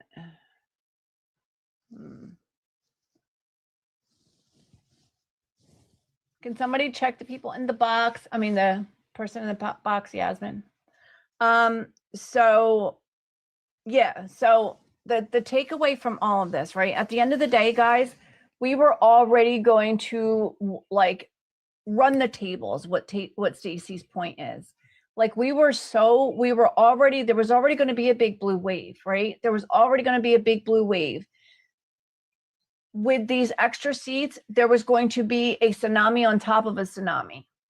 But I want people to understand that we are in no way at risk of there not being at least a pretty big blue wave, because just today, Nate Silver, right, in the Silver Bullet, he's the one who predicts who's going to win races and stuff, and he determines whether a seat is like lean Republican, lean Democrat, safe Republican, safe Democrat, or whatever. He just moved 9, I believe it was 8 or 9 seats from the lean Republican column to lean or safe Democrat column today. That's after everything happened in Virginia. For the House. For the House. Only? For the House. Well, yeah, it was just House seats. Okay. Okay. So 8 to 9, right? Yeah, I hear you, VJ. But I mean, the fact that he did that after the Virginia thing, gotcha, Tammy. After Virginia tells you that we are still on track for a pretty big blue wave. As a matter of fact, the report that I saw said the midterms are shaping up to be one of the biggest midterm elections for Democrats since 1974. Right? 1974, it was right after Richard Nixon, right?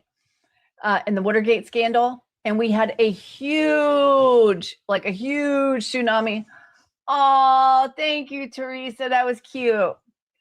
Thank you. Thank you, Curtis. Yeah, so we're good. We are good. Like Amanda Nelson said, would it have been nice to have those extra couple seats? Yeah. Of course it would be, right? Of course, the more the merrier, the more the better. It gives us more wiggle room for votes and to get, our progressive stuff passed. Yeah, I hear you, VJ. Yeah, Nate Silver is yep. He like his last couple predictions didn't go the way he wanted them to, and that's what VJ's talking about. But it's still a pretty big deal, and I do think that he is he really is trying to get back in the game again. But still, that's what I see. The other guy, I thought that was the old guy that looks like he uses shoe polish to color his hair. Both. Well, Nate Silver predicted Trump for 24. The other guy predicted Kamala. Mm-hmm. Yeah. Mm-hmm. But yeah, Nate Silver, I forget. There was something else with Nate Silver. I think it was a different election, or it might have been his House predictions. I can't remember. I would have to look it up again. But I remember there was something with Nate Silver around the 2024 election. Got you. Thank you, Marnie. The shoe polish. Either shoe polish or like a bowl of Rit dye. Just stuck it. I had an English professor who my girlfriend was like, he looks like he sticks his head in a bowl of Rit, and we instantly knew what she was talking about. Okay, so I also want to talk about like something I started talking to Howie about. And then he wouldn't let me speak, but Trump approval rating with independents is 25%. That means 75% of independents. Oh, and this is not just all independents. These are right-leaning independents. So they polled only right-leaning independents, and 75% of them disapprove of Donald Trump. 76% of all Americans disapprove of Donald Trump and how he's handling the economy and the cost of living. So if you know anything about polling and just like the last couple decades, Republicans have kind of been running the table on who Americans think is best on the economy, like by a lot. Like it would be like 60%. It would be like even like a good chunk of Democrats believe that Republicans were better on the economy. Right. So the fact that not only, like that most Americans, right, 76%, disapprove of Trump's handling of the economy. The on the generic ballot, which means when people are just asked about Republicans and Democrats are now winning the approval or winning the question of who's better on the economy. No, VJ, they didn't release it, and that's another reason why they're problematic. So we'll get to that in a second. So stick a pin in that, doll, and I'll get back to that in a sec. Also, the only thing that Republicans are just slightly winning on now, because Democrats are winning on everything else, is crime, and it's just like a couple points. On the generic ballot in 2018, when Dems picked up 40 seats in the House, when they would poll people and ask them who are they going to vote for in the midterms, people voted Democrats by 3 points. So Democrats won by 3 points. And then in 2018, Democrats picked up 40 seats. When they ask the same question of people today of who they're going to vote for in the midterms, Democrats have a +6. So it's double what it was in 2018 when Democrats picked up 40 seats.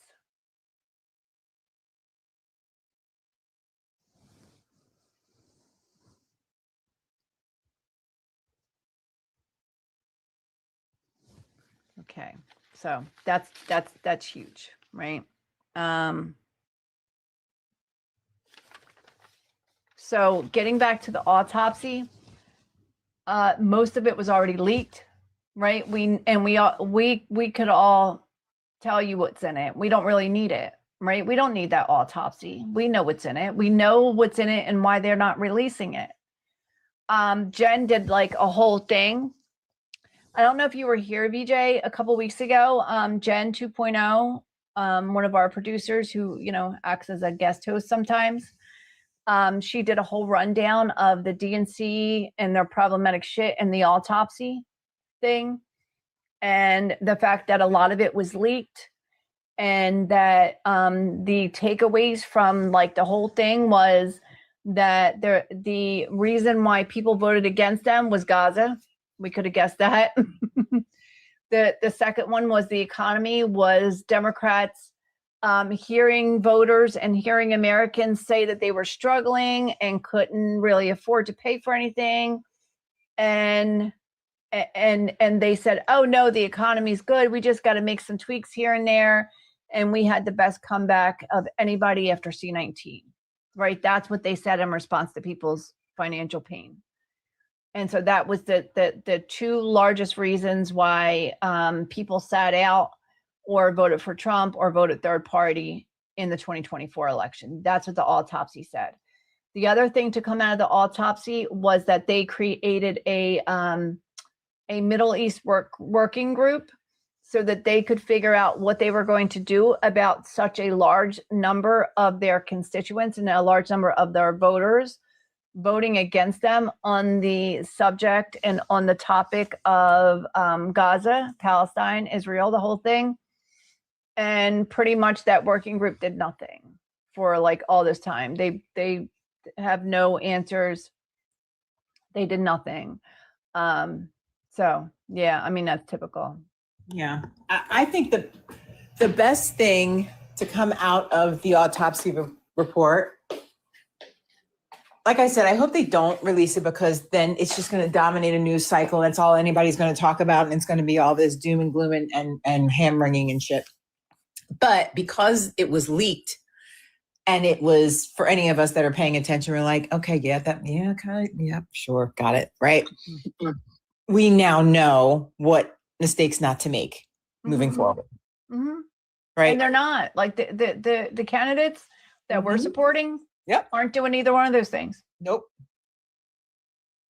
And by default, right? So what autopsy, Warrior Squirrel? So the DNC after the 2020, well, after every election, both parties do an autopsy or a postmortem, they call it. And that's where they go and they talk to voters and ask voters why they voted the way they did, good or bad, so that they can see what they're doing right and see what they're doing wrong. The Democrats, Ken Martin, who was the new, leader of the the DNC, promised that, unlike 2016 when they promised to release it and then didn't release that one either, they were going to really release this one because they had to have transparency and voters deserve to know the truth. They changed their mind by the time it came out because they didn't like what it said. It's like it came out and they were going to hand it out and somebody grabbed it and was like, absolutely not, and ripped it up into a bunch of little pieces and was like, what autopsy? I didn't see no autopsy. What are you talking about? Yeah. What you talking about, Willis? What you talking about? Willis? What you talking about, Willis? So I ain't seen no autopsy. Yeah, get rid of super. What about the courts? Denise said, what about the courts approving GOP gerrymandering and not Dems? So Denise, that's why I was trying to make the distinction between the state Supreme Court and the federal Supreme Court. So each state has their own court system, like the state courts, right? And they have their own Supreme Court. So the court in Virginia, the Virginia State Supreme Court is the one who said that the mechanism that Democrats use to get voters to put that question on the ballot for voters to vote whether to approve the maps or not approve the maps was unconstitutional. They didn't say the maps were unconstitutional or that there was something wrong with redrawing the maps or gerrymandering. Do both sides have an autopsy? Yes, both sides do it. Both sides do this autopsy report thing. And so the Virginia State Supreme Court is the ones who said that the mechanism for voting for the maps was unconstitutional. They did not say that the maps or them gerrymandering was unconstitutional. We need not to talk about unconstitutional. Okay. I'll be done in a minute, Devontae. But the Democrats are going to appeal it to the federal Supreme Court. So the big guys, but I don't think that they're going to win because it's like on the merits of the case, when I'm looking at it, just looking at it objectively, the state Supreme Court is right. They did not do the steps the way that they were supposed to do it to get that measure on the ballot. It just is what it is.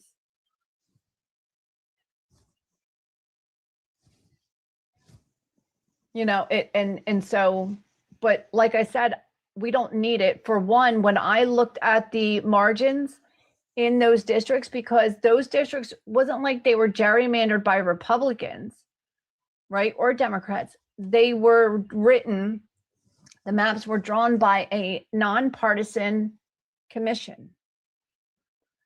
So they're drawn pretty fairly.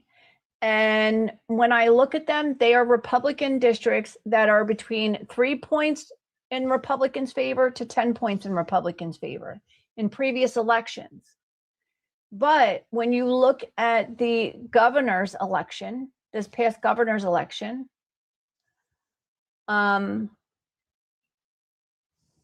governor in Virginia won by 16 points. And we've been seeing a swing from the right to the left on average of 13 points. So if you apply that to these elections, right, it's like, to me, those 5 Republican seats that Democrats were trying to push into the left column would have only, to me, it would have given Democrats an easier time of flipping those seats. But I think that we're still going to flip between 3 and all 5 anyway. So to me, like I saw that, and at first I'm like, oh, fuck, right? But then when I really looked into it and I looked into the data, I'm like, I'm kind of not worried about it. I'm kind of not worried about it, guys, because I think we're going to pick those seats up anyway. I really do. Thank you, Teresa. That's cute. Thank you so much. Yeah, I would have muted him too. It's ridiculous. People just don't, they have too much time on their hands. They don't have anything else to do. Hold on, somebody else had a question. Yeah, I don't know why we can't talk about, we need to not talk about unconstitutional. I don't know what that means. But Jaybird said, I'm sorry, I am lost at what was unconditional. You mean unconstitutional? She said unconditional or constipated. Yeah, I think he was constipated. No, that was Jaybird. She was like, I'm confused as to what was unconditional or constipated. No, and I'm saying, I think he's probably constipated. That's why he's in here like having a hard time in life. Struggling at doing life. Yeah, I hear you, Denise. I hear you. Daquan is here, guys. Daquan is here? Daquan is here. I just invited him up. Oh my God, Daquan. Hello. Hi, how are you? I am good. How are you? You're so much better now. Congratulations. I know I've said it Thank you so already, but much. congratulations.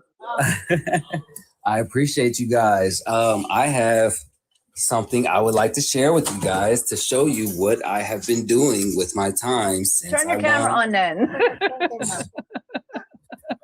Hi, friends. Okay, relax, guys. Relax, everybody. All right, we will. Hi, everybody. Hi, guys. Hi. Hello, everyone. Hello. Oh my God. Hello, everybody. Come on, get on out of there. There you go. There's so Everybody's many. here running around. Oh my Everybody's goodness. here running around. There's so When was many they of them. born? They were born about 4 weeks ago. Oh my gosh. Come here, witch. Okay, come here, Bubby. Come here, Bear. Come here, little guy. I got you. Here, come here. Oh my God, they are too freaking cute.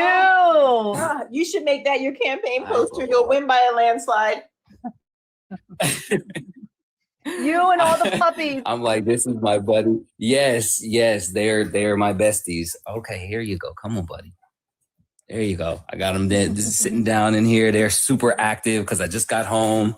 And so they jump out of the cage when you walk in the room because they're just like, hey, you're here. Hello. We're here to play. They're just super excitable. Okay, Oh my come on. God. Back in there. Do you Come on, get the jump. breed puppies? No, so the funny part is like I just have a male and a female dog, and I never got them fixed. And so I just And kind they of got accept busy. the outcome of that because I love raising puppies. I've been raising puppies since I was 12. And I love having them. They're oh, there you go, buddy. There you go. Okay, you just woke up. God. You just woke up. I know you just woke up. All right, come on, go on in there. God. Mommy time is in there. There's their mother. Oh, she's My so husband. cute. What kind of dog is their dad? Oh, I can go get him. He's a chocolate Pomeranian. Oh my they're- God. Oh, there you are. So You they're were waiting Yorkie on me. Iranians? Yes, they are. Oh my God. Yep. I They're Yorkie want Iranians. one. Hi, Or- come on, come here, or- Bubby. Come on. Pomeranians. Yorkie Yorkie Poms. Poms. Yes. Oh my Yorkie Poms. This is the dad right here. Hi, Bubby. Oh my God. I Say hello, want Bubby. one Hi, so Daddy. bad. Congratulations, Daddy. Oh, okay. He's Hi, like, did you Bubby. see my Hi, babies? Hi, buddy. Hi, big guy. Did you see my Hi, babies? good boy. He's such a good boy. Hi, buddy. How old He are is they? such a sweetheart. Oh, the dad, he is 2, and the mom is 4. Older woman. You got you an older woman. Yeah, he's got him an older woman, experienced woman. You know, she knows how to take very good care of the babies. So I'm like, yeah. So I just walked in through the door and I was like, okay, let me join here. And I was like, they're gonna love this because I have them. Now I have 2 more. Hold on. Let me go get them. What? Oh my God. What are you yeah. gonna do with all those babies? I don't know. I'm on live. Because you're in an apartment. Yeah. No, I won't. I'm just grabbing one. I gotta go all the way across the house. Get them. Yeah, so they actually stay at my parents' home. I'm here for hanging out with my mom for Mother's Day. And so this is where they are. Let me grab you. What did you Hi, get your buddy. mom for Mother's Day besides My winning mom the didn't race? my mom didn't want much. She just wanted one. My mom's like a really intentional person. She just wanted time. She just wanted to spend time and Yeah. oh my gosh, y'all got a bath That's what today. I always ask for. But I did get her these. I got her these. She likes this specific brand of chocolate covered strawberries. It's like one layer of white chocolate and then another layer of like milk chocolate. And so she was like looking for those. And so I went running to different stores to try to find them.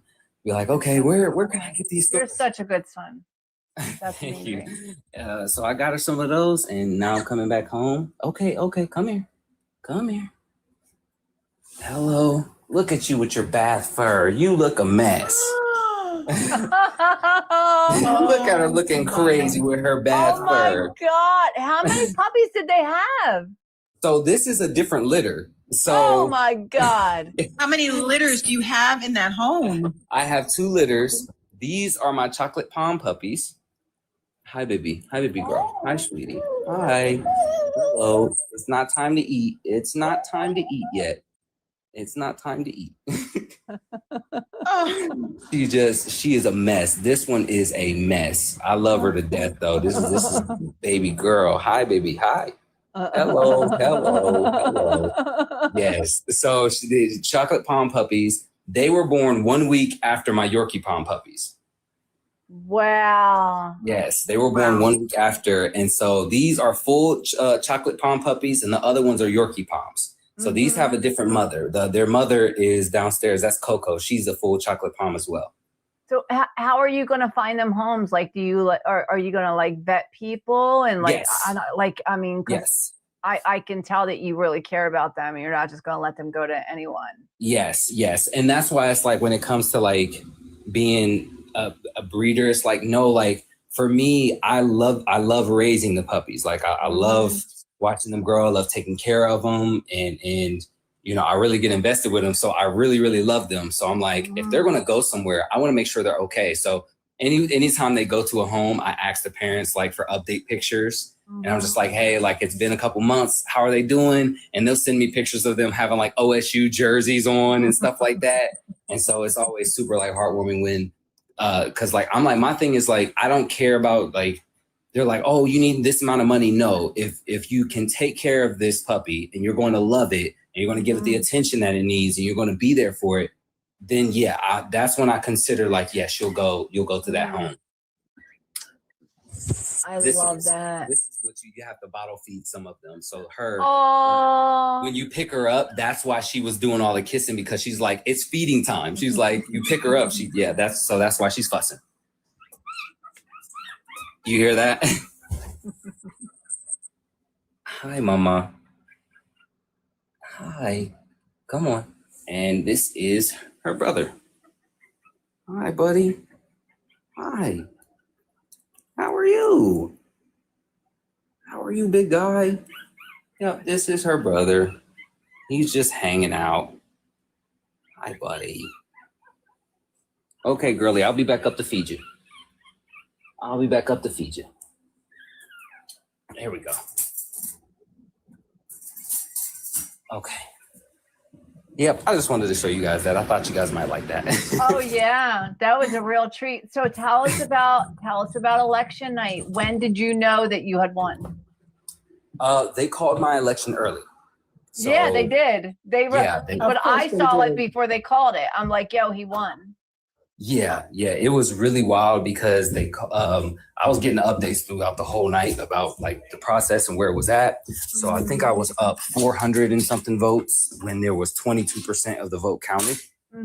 And so I was feeling good, but I was just like, nobody get too comfortable. Anything can happen.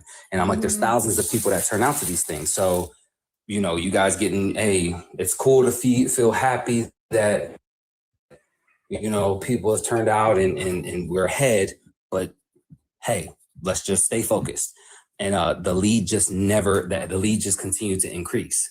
And we were supposed to know the results of the election by 11 o'clock, but they ended up calling it at 9:30.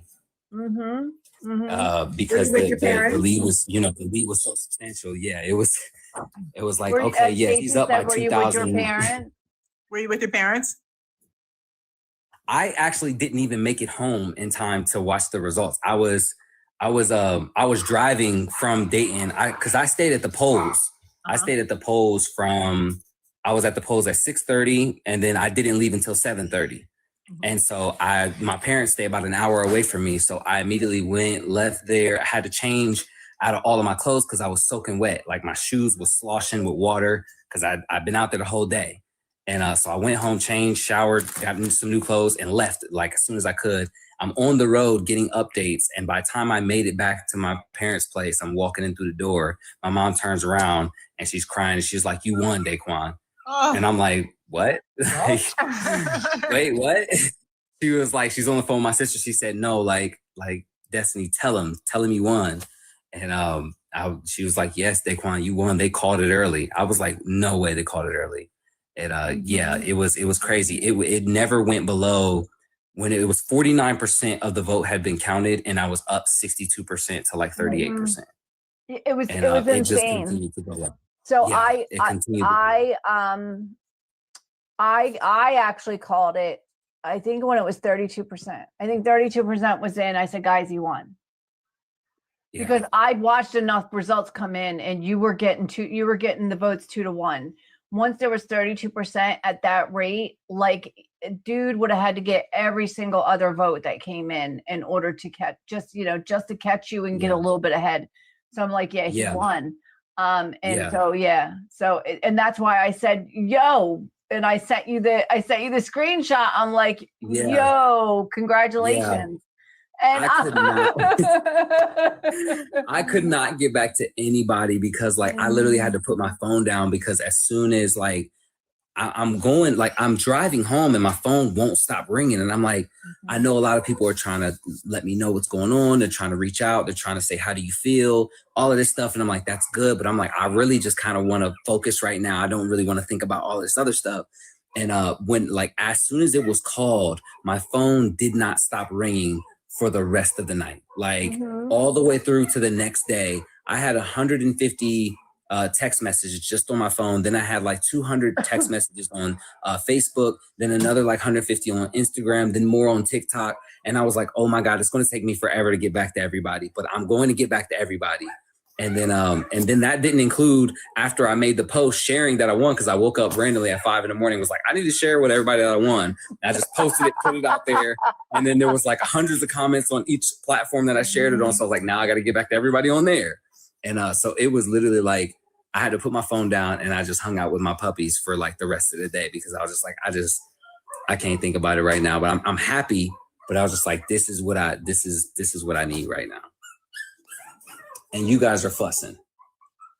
I freaking just love it. Puppy therapy works every time. Every single time. Every time. I used to get in trouble for taking them to the state house because you're not allowed to bring pets in there. So I used to sneak them in because security used to let me go through as long as I let them pet my puppies.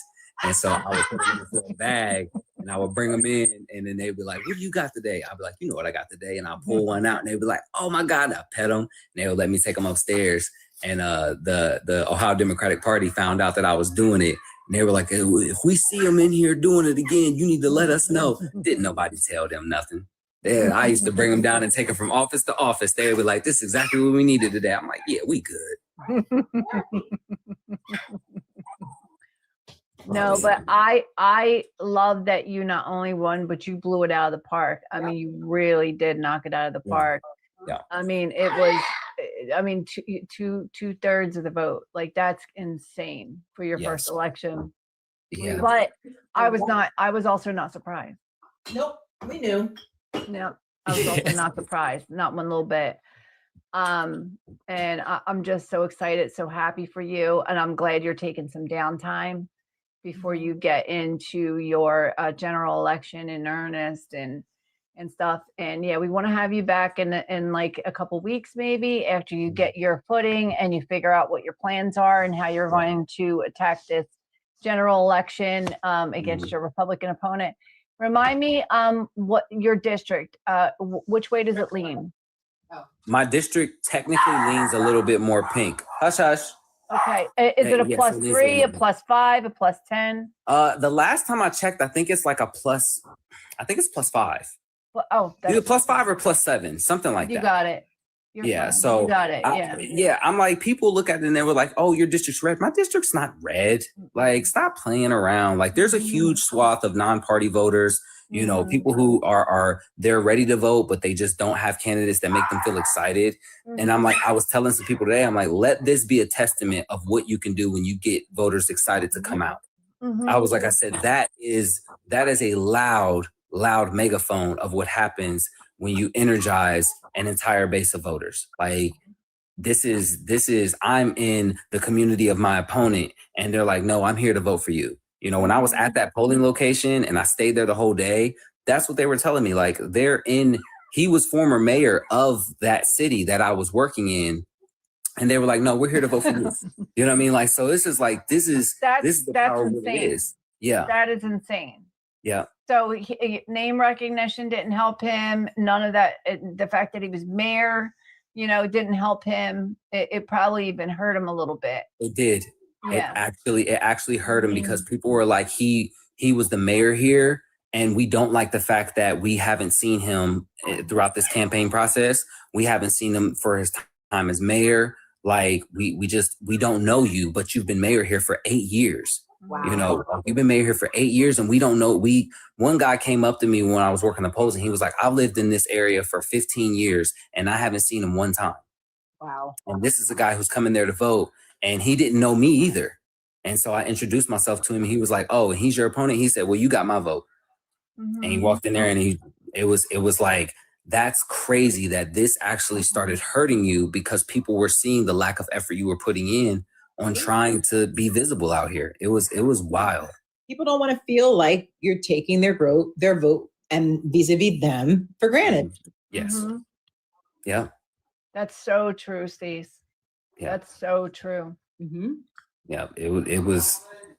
This whole thing has been like, it was whirlwind, really I'm sure. vindicating. Yeah. Like, I mean, I've never felt a greater sense of vindication, you know, because I'm just like, I truly had faith in the message I was sending. I truly had faith in this platform. I truly believe in what I'm doing and what I'm trying to do. I truly believe in it. And so to see that manifested in such a way, like this wasn't like a victory of like 51% to 49%. Like it wasn't an close. No, like It was a mandate. Yeah, like this was like, this is something that the people were thirsty for. Like they were waiting for somebody to activate them. And every election didn't look like mine. You know, like this was a standout election. And it meant something so much because of how much the party interfered with it. Right. You know, like the establishment interfered with it on such a high level that it was like, it's even more vindicating because you guys were wrong. You guys said that his name makes him do better on paper than me. You said he's got name recognition. You said I don't have it. You said that I'm unelectable. You said that, you know, my district's not as urban as it used to be. You said that I don't fundraise enough. You said all of these things and you were wrong about it all, and you couldn't have been more wrong about it. You know, like I think that was really the sense of vindication was unlike any other I've ever experienced. I agree. And I feel that sense of vindication for you. But I think that they were right. I think they said all those things to you, but I think deep down they were afraid you were going to win. And so they were telling you these things and they were like, no, I don't think, he might be a problem for us. I don't think we can control him. I think we were right there. Yes. Say that again, Stace. That's right there. Can't control him, so we need to push him to the side because that old coot, he just have to point and he'll go in the direction we want him to go. Yes. They don't want someone who's a live wire like you are, full of energy and ideas and competence. That's a recipe for a victory or a disaster, depending upon your point of view. Right, So. right. That's very true. I mean, and you know they've been calling me, right? Of You know course. they was calling. They've been blowing my phone up. Congratulations. Yeah, like they're like, oh, we're so proud of you. Thank you for running a people-powered campaign and this and that. And I'm just like, hey, unless you're talking about that $200,000 you put on my head, I'm not trying to talk. Right. Now, if you want to put that $200,000 towards my general. Yeah, like maybe we can have a conversation. Maybe we can have a conversation about that. So what happened is that they've been having different members of the legislature reaching out to me. And what's been happening? I was going to ask you what happened after you won. Yeah. Yes, sure. they've had different members reaching out to me, and what the message is always like kind of the same. It's like, hey, you need to work with the party, you need to play the game with the party and this and that. And I'm just like, I didn't have to do it before. Why do I have to do it now? Like the reason I did this in this way was to prove that I don't have to work with them. They have to work with me. You know, I don't work for you. And the thing about it is because even when I'm talking about that 200K, they said they was offering, I know that it's like all money ain't good money. And I know what comes, I know the terms and conditions that y'all put on people. I know the strings y'all put on people when you give them favors and when you give them money, you control them, you know? And so for me, I'm almost hesitant to even talk with y'all about accepting anything from y'all unless y'all know how I'm coming. Right. Unless y'all know how I'm moving. Right. Don't get your little feelings hurt, as my mom would say. Man, listen, because the way that I'm feeling, I got a whole lot to say. And if I have a conversation with any of y'all, I want it to be through a setting like this to where dozens, hundreds, thousands of people can see it and rewatch it because they get to see it. I address the way that y'all treated me and the things that y'all say and how y'all move. You have to respond to it in front of people who can hold you accountable. And then that can get shared all over. You don't get to have this closed door conversation where it's just me, you on the phone. And then after we hang up the phone, that conversation never happened. You don't get to do that with me. No, we're not doing that no more. So I just know the puppet strings that y'all like to put on people whenever y'all do things for people. And again, y'all have no right to talk about Republicans ever, because y'all move just as corrupt as any other political party I've ever seen ever.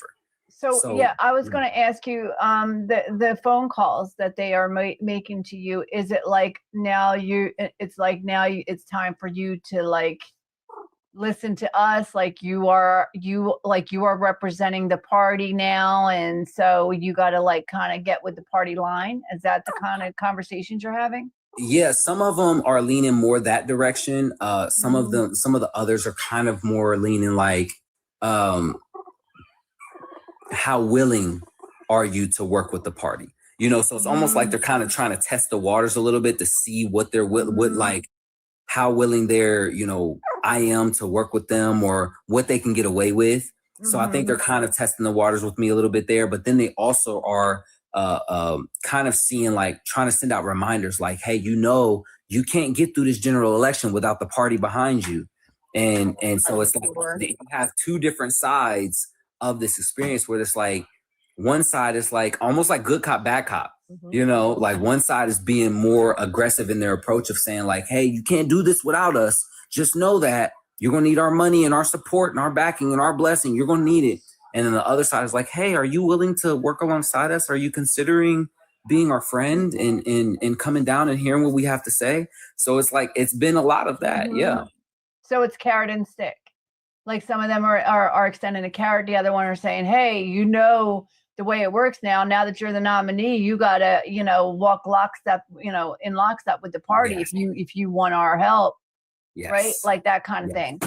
So, yeah, I love the way that you are thinking, and I wouldn't for a minute would believe that you would operate in any other way, but in this way. But I do believe that all grassroots candidates, especially because the party went so strong to try to prevent you from being their nominee, don't now get to come in and pad your campaign with money and say, all right, now let us work your mouth like you're our puppet, like that, which is what they really, which is really what the point of it is. Because multiple candidates have told us, that that's what the party does. It's like, oh, if we endorse you, we will tell you what your policy is. We will tell you what your platform is. We will tell you exactly how to message it. Right. And it's like this, and this is why we're in the predicament we're in, because of this bullshit. Exactly. That's 100% right. So as I'm sitting here as someone very new to politics, I'm envisioning like you giving a press conference of some sort and publicly stating, I'm picturing a transparent Mamdani moment where you're saying I'm happy to take funding from anybody who wants to fund my campaign that believes in my my vision for my district. But I'm here to tell you today publicly in front of everyone that it does not mean you call the shots. It does not mean you own me. No one owns me. My platform is not for sale. My platform is not for sale. So feel free to throw as much money at me as you want, and understand that it means nothing. It changes nothing as far as my goal and my vision for the people of District 39. As soon as I'm able, I think that I'm going to start seeing a little bit more accessibility to the platforms across the summer, especially with some of the initiatives and plans for events that I have throughout the summer. I've been taking my civics education course and my media literacy courses, and all of the courses that I've been offering, I'm taking them to schools. And so that's been really kind of spreading around different institutions. And so that's another way of visibility. But then I have a flag football initiative of trying to make sure the kids get outside for the summer. We're taking that out.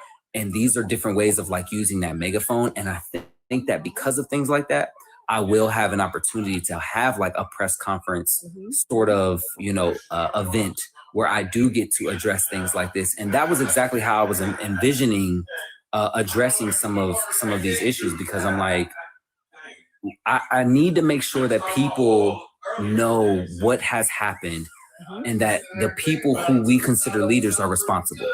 Right. And it's just about holding all of us accountable, including myself. If I have failed to do something, or I failed to be as visible as you would like, or if I explained something you didn't like the way I explained it, I'm here so you can yell at me. That's what I'm here for. Like, that's what we're supposed to do. And so leading by example, but then I think because of that, having that platform, that's the way I want to address this. I want to address it really publicly, just like how you said, like, this is basically a PSA to not just the public, but to the establishment as well. Exactly. Like y'all know, who I'm talking about when I say, if you throwing money at me, the people got a little bit of, $50 here, but these guys are the ones with 10, 20, 40, $50,000 that they can throw at a campaign. And then be like, hey, now that we gave you this money, I'm gonna need you to go ahead and talk positive about the fossil fuel industry. Right. So I'm a little petty. Not, when I say it little, I do mean a little. But here's where I will sprinkle a little petty out there. I would, if they wanted to write a check, I would allow them to cut me a check and immediately shout it from the rooftops. Like, I am so proud and excited to have received a check for $250,000 towards my campaign from the Ohio DNC. They have said that they believe in my vision, and I have explained to them that while I appreciate their their funding. They know that I'm going to run this campaign the way I ran the last campaign, and that is without interference from them. So I appreciate you. Like, just I would take the money and then tell everybody you just got this check, and it means absolute dick. I would tell them. Yeah, that's why I got the check in my hand, and then make them have to go. Like, if you get the check in your hand and you announce it publicly, like, look what they just gave me. I'm so excited and so proud. Look at what the DNC is doing for progressive members. Yes. They're gonna look like idiots if they try to ask for it back. I would get that check in your hot little hand so fast. Yeah. That's the thing. It's like, I think that's why they're kind of hesitant about working with me, is because I've already told on them so much that they like, how much do we want to work with this guy? Because anything we say or do is going to get put out in the public. Like, we seen how he did the Montgomery County party. We seen how he aired that whole business out. You know, like, we're not safe around him, and you're not. You're not safe to be corrupt around me. You're just not. Nor should they be. Yeah, so it's like, how much are they? They're hesitant. I think there's some hesitancy there to, and that's why they're kind of sending different representatives to kind of speak with me and speak about different things. Trying to fill you out, yeah. Trying to fill me out, because they're like, how much can we trust this guy? How much can we expose to this guy? Because he might air out all our dirty laundry, you know, and I will.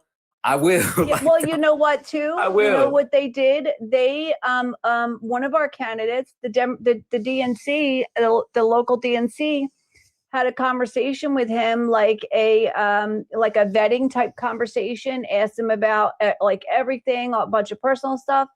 Then they took that personal stuff and turned it over to his primary opponent. And so, like, don't think for a minute that some of these corrupt DNC people won't take anything personal you tell them and turn it over to your Republican opponent in a second. If you threaten their game, if you threaten their con, their grift, they will take you. They do not care about.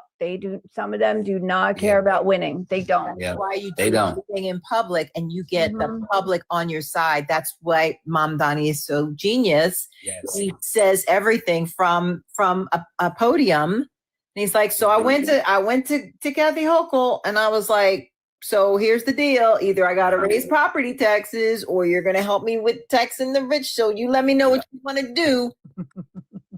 Which one do you want to go? Right at her feet. He's so public about everything that they're like, damn it. And then because he's so transparent, anybody that comes out of some, like, tries to bring some scandal, he has the public on their side. His side. They're like, yeah, that don't sound right. Yeah. That don't sound right. And I'm so excited, because I'm just like, that's what I love about being, or my attempt at being as transparent as possible and sharing as much on my platform and showing them my human side. You know, this is something I actually talked to my campaign team about, because they were kind of nervous. The funniest part was because, like, there was this whole thing where my campaign team had gotten a little bit of words about some people who were concerned about a workout video I had posted. Now, a lot of people don't know, but I did a lot of workout content on my YouTube channel. I used to do tutorials and everything. And because I'm a personal trainer. And so I would do little workout videos. And so in this video, I had some background music, and the guy said a bad word. And so they were just like, what if they get a hold of that? What if your opponents get a hold of that? What are they going to say? What are people going to think? And I was just like, listen, if me doing a fun thing, a fun challenge, a workout challenge that gets people active and shows people that I'm a real human being and not some political robot, and if people see that, and then the thing that turns them off is because the music in the background said a no word, they weren't really going to rock with me anyway. If that works for them, it works for them. Like, I can't wait for them to try to attack me for things that, one, I'm not ashamed of, and two, I'm not hiding. That's the beauty of being transparent, is that I wish more politicians would do it, because you don't have to have skeletons in your closet. Yeah. There's no skeleton. I wear the stuff on my sleeve, and if anybody's like, well, what about when you posted that thing? You didn't have a shirt on. Be like, I was at the beach, like, what? What you want me to do? Yeah. Our friend Danny.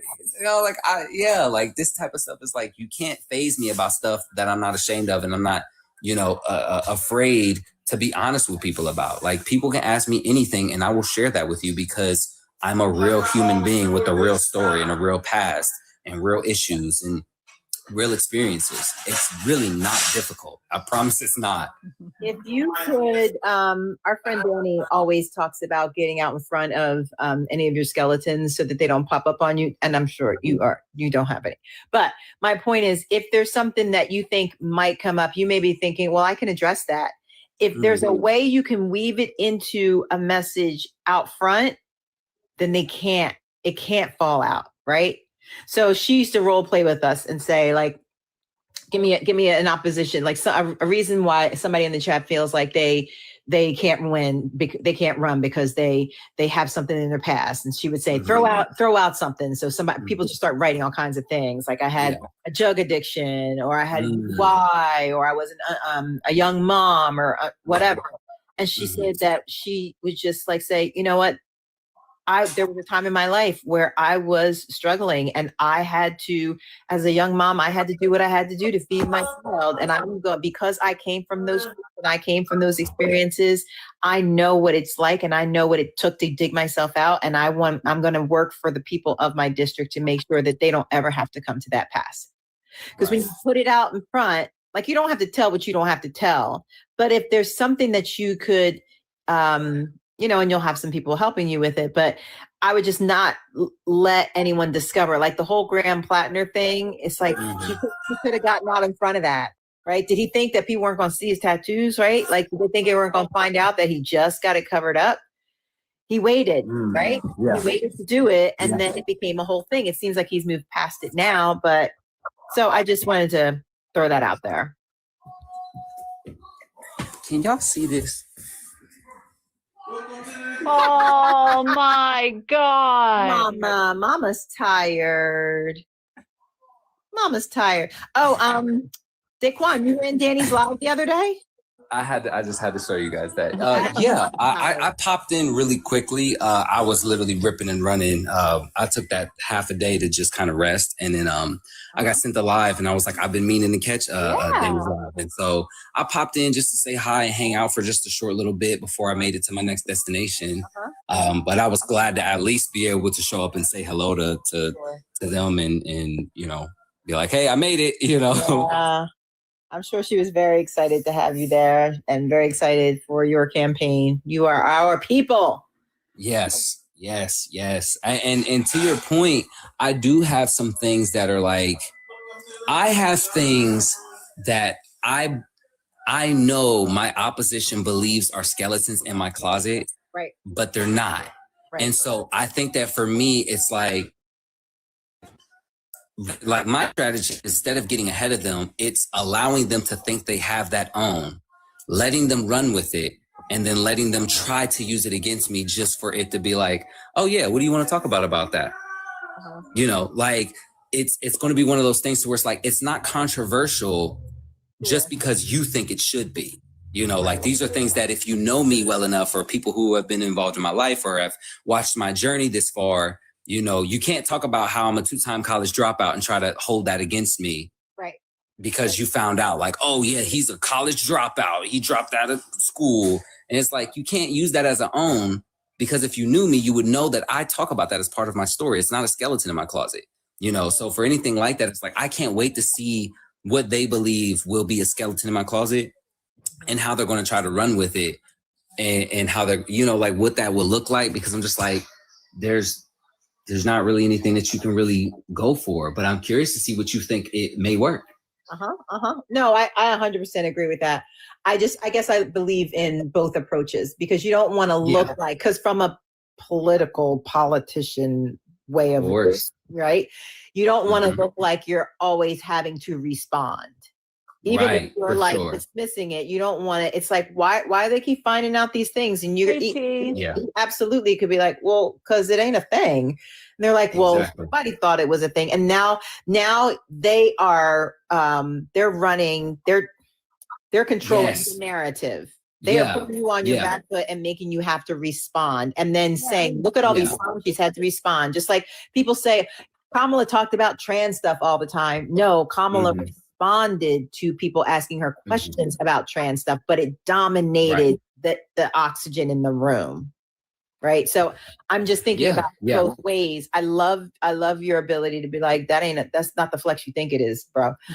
Yeah, but also literally, not putting for yourself sure. in a position where it looks like you're constantly having to respond. Like, why wasn't he up front about that? Why didn't he say that? So, I'll just leave that there. No, that's a good perspective, and I think that there's merit to it. I think that maybe trying to take a nuanced approach that incorporates both of those things, because like for me, I do try to go on the attack about a lot of things, and so because I hate how our current leadership looks like they're always on the back foot about something. They're always trying to defend themselves from this sort of misunderstanding. Just today, I was at an event and I introduced myself to these people and they were like, "Oh, I know you. I saw your yard signs." And it was really cool experience. And then there was an older woman there who clearly was Republican. She said, "You gave your card to those ladies. Like, what do you do?" I said, "I'm running for state representative." She said, "Oh, are you a Democrat or Republican?" I said, "I'm a progressive Democrat." And she said, "Oh, so are you woke?" And I said, "Yeah, you can call me woke. That's fine." She said, "Oh, so that means that you must want to trans these kids and that you want genital mutilation for the kids." I was just like, wait. I was like, "That's not happening." She was like, "Yes, it is." And I said, "That's not happening, man."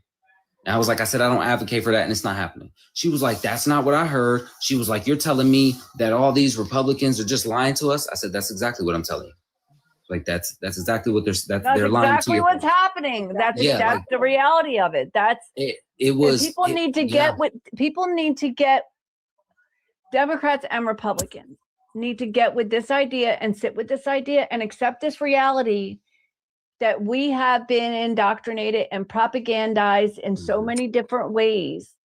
And we have to get used to the idea of, yes, we've been lied to. We've been lied to multiple times by multiple people, left, right, and center.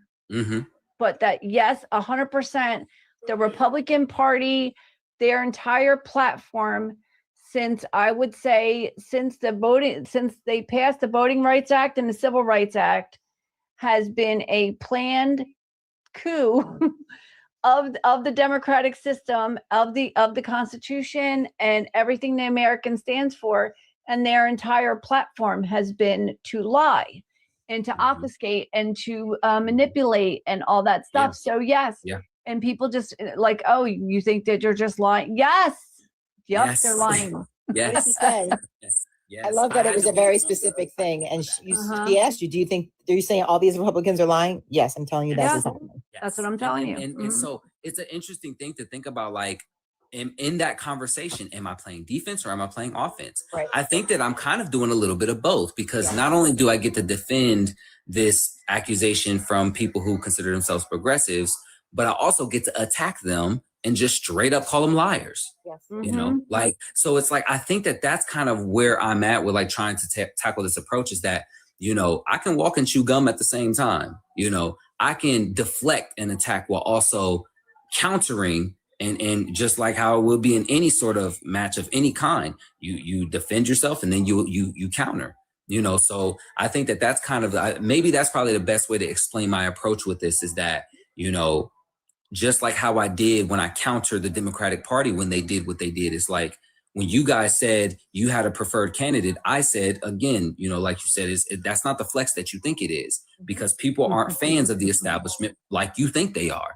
So yes, I'm glad you're saying that, because I'm now also going to say that, so I'm defending myself from you guys while also countering you guys and getting the public on my side. Thanks for my latest talking point.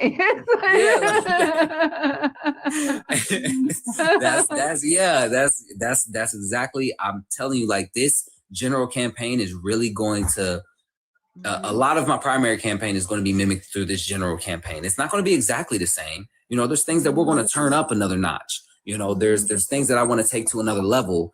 And, right, because these are you're going to get the Republican Party now, right? Yes. But that doesn't mean that you can't throw in there every once in a while to get some of those right-leaning independents and moderate Republicans that are not on board with the Republican Party to say, just so y'all know, I was not the preferred Democratic establishment candidate, right? I was not their preferred candidate. So, like, neither side wants me in office. Right. So you should. So you should, yes, I'm right. Yes, that's right. That's what I'm talking about. Yes, that is right. That is right. Mhm. And what I love the most about doing this is because, like, when I have conversations like that with that Republican woman who was talking to today, you know, November, she asked me- Tam. she asked me right after, she's like, she stops talking about the trans kid stuff because she's like, oh, okay, maybe no, I don't want to hear that they're lying. And so she asked me. She said, so what do you stand for? I said, a standardized livable wage, universal free school lunch, healthcare, just, you know, nothing crazy, just common sense stuff. She said, well, that's not woke. She was like, that's just common sense stuff. And I was like, now you're getting it. I said, you got to be careful. She said, well, I can get behind all of that. I said, well, you need to be careful because you're starting to sound real woke here. And I was just like, so it was this thing. She stops the conversation. She's like, well, I got to get back to work because there was something happening where she was beginning to realize he's making too much sense. I need to end this conversation. The difference between the conversation I had that I posted on TikTok and the one I had today was that woman ended up agreeing with me and saying, like, I actually understand what he was saying. He made sense. He's not coming after me. I agree with his policy. The difference between what was happening today is she came around. This woman literally ran from the conversation. And so there is a message that can appeal to people who are, you know, leaning right, the people who are center right or open-minded to hearing other sides. But for her, this woman today, I think that she may have been open-minded enough to have this conversation, but I think that she's so entrenched that she may not be able to be pulled from there. But we can still have those conversations because there's enough people willing to have them. We can pull a lot of these right-leaning people out of this trench. We truly can. Yep. Like there's ground there. 100%. And what you did was plant a seed, Mhm. right? She wasn't ready to have that conversation fully, but guarantee you she's thinking about what you said. That was And that was her cognitive dissonance. Cognitive right? dissonance. Yeah. Yes. Mhm. You She's like, witnessing I'm it not ready. firsthand is amazing. I was watching the wheels turn. I was watching those conflicting ideologies in her head, her point of view coming into contact with new information she didn't want to agree with. I watched her brain click. She was literally like turning like this back and forth, like, that doesn't make any sense. It was like watching that moment, like in the cartoons where do not compute. Like it was like watching that moment. And I talk about that in my civics education course where I'm like, that's the critical thinking course. But like we have an entire section dedicated to cognitive dissonance and showing instances like what just happened today where people have to engage and deal with information that conflicts with their current point of view. And just witnessing it firsthand it's really crazy. It's wild. Wow, that's amazing. Where could one take that class? So we're actually online. We're working on getting it added to the website for people who want to sign up for the course. Because I'm debating, like, I want to teach an online version of it, but I'm on the fence about it. I want it to be accessible, but I just love the engagement that you get from in-person learning so much that I'm just like, man, I would, if there's an opportunity that I can bring it to somebody, even if it's just at a general location near them, I would love to do that. Even if I got to travel to this school, like I would prefer to do that because some of this material is just. Is it more like a seminar? Yes. So it's a seminar. Is it like a one-day thing or is it like okay? So it's just a one-day thing. I have multiple versions. So I have a one-day version of each of these courses. So my critical thinking one is one that it can be stretched out in over the course of a semester, or it can be kind of centralized into a one-day kind of course, and it won't feel like a crash course. Like I can filter the information a little differently. I have another one on political tribalism. That one can be condensed on a one-day thing because it is just one centralized concept that it's kind of like an umbrella. There's a whole bunch of things that fall underneath it. So it kind of depends on which subject or which program somebody would be interested in learning about. But yeah, I have different versions. I want everybody in the chat to just kind of take inventory here, because this is the second time Daquan's been on here. And I don't know if you guys read his like his platform on his website and all the different things that he does. He works with youth. He does all these different classes. He's constantly educating people. He's working to bring his community get together. So when we were in, I don't know how many people were in T-Dubs Live last week, when Danny was talking to that third-party voter who said that, you know, we should just go grow vegetables while our burns down to the ground. You know, and Danny was trying to ask her about Jill Stein and other third-party voters.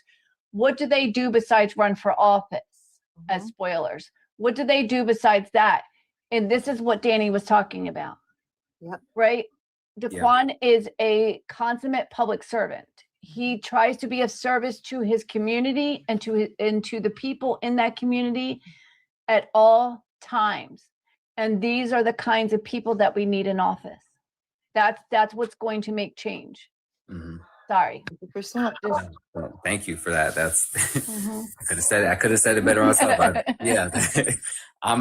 always get yelled at because sometimes I'm bad at selling myself, but when it comes to things like that, I'm like, why do I need to sell myself for when somebody can do that? Like I don't need to do I don't need to say anything else. We are happy to do it for you. We will be your hype people. Yeah, hype No, people. I no like problem. that. Yes. No problem yes, at all. I like that. That is awesome.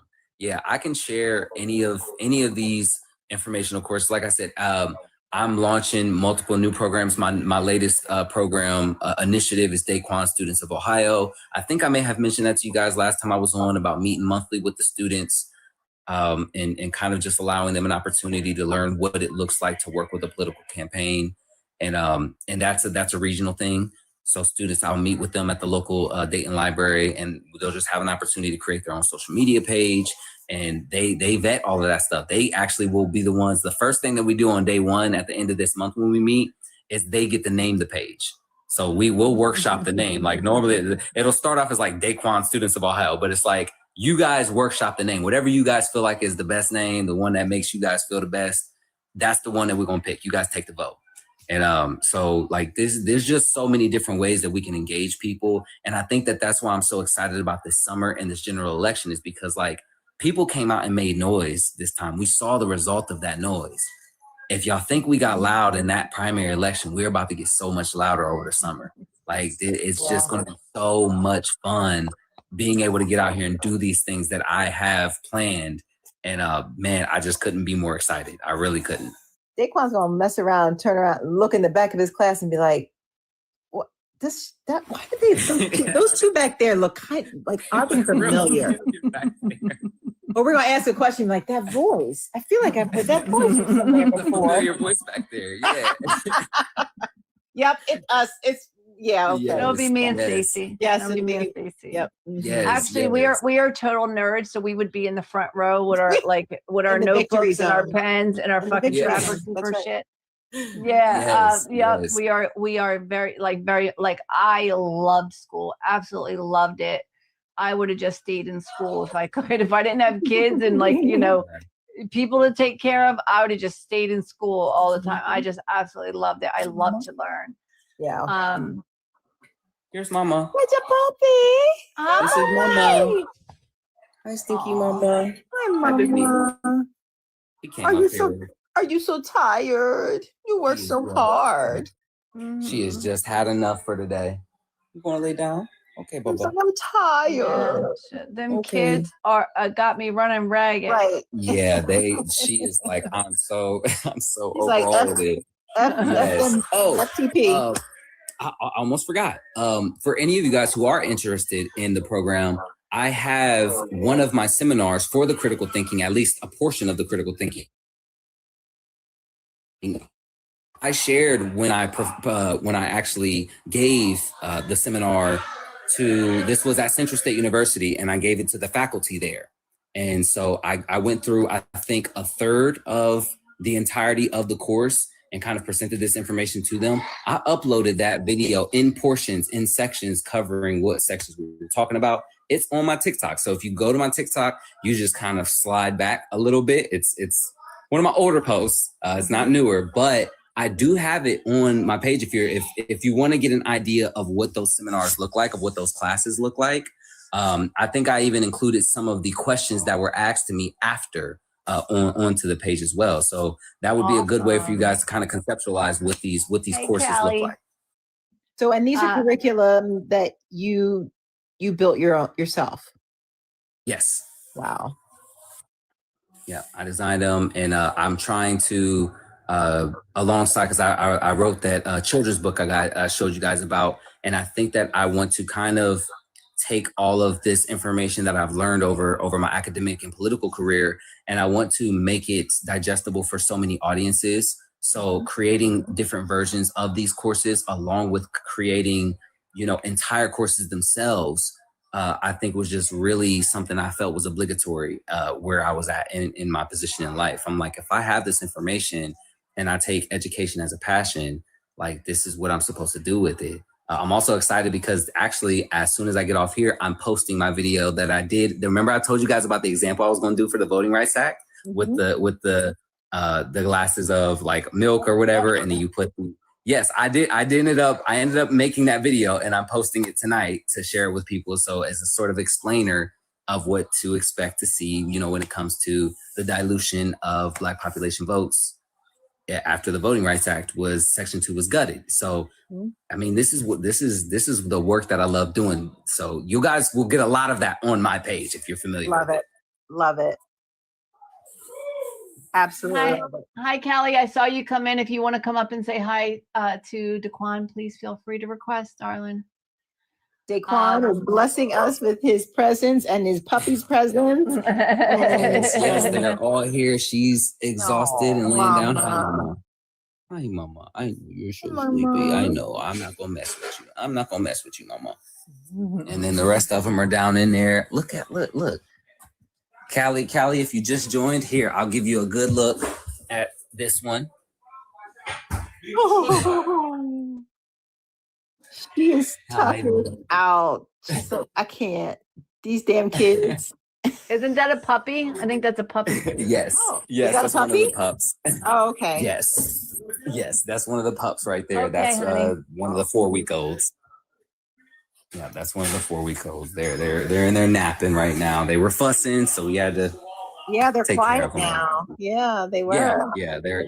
They were excited. Well, you give them their little heater, their little space heater. They love the little space heater and their little blanket, and they're like, "All right, I'm good now.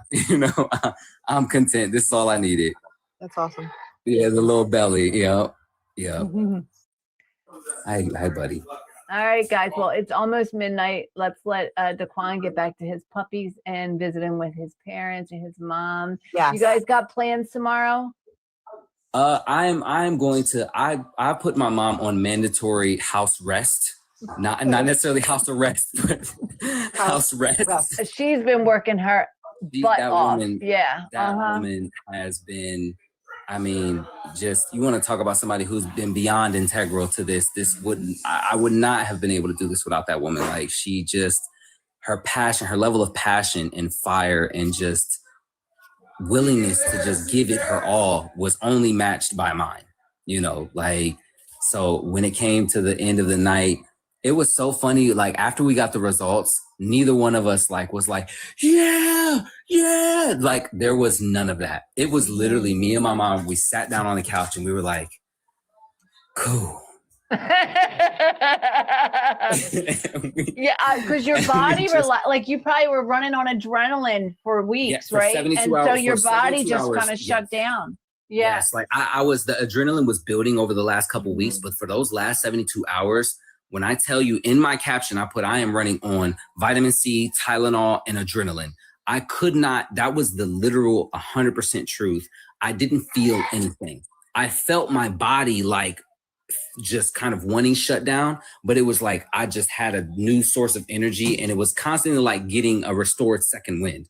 It was like every time I woke up, I was like, oh my gosh, I could crash or I'm just going. I'm ignoring the pain. And we just, in that instant where, my sister called both of us and was like, you won. We both immediately just sighed everything out. Everything just fell out, and we both just slouched, and we were just like, we high-fived. That was what we did. We high-fived and was like, we did that. And we just was talking and just, just fell out. It's like, all right, we're going to sleep. We'll talk about what just happened tomorrow. It was so weird how that was. You would have thought there would have confetti popping off or, like something. No, it was, it was just like, we're tired. And so I forced her to go on mandatory rest for this entire week.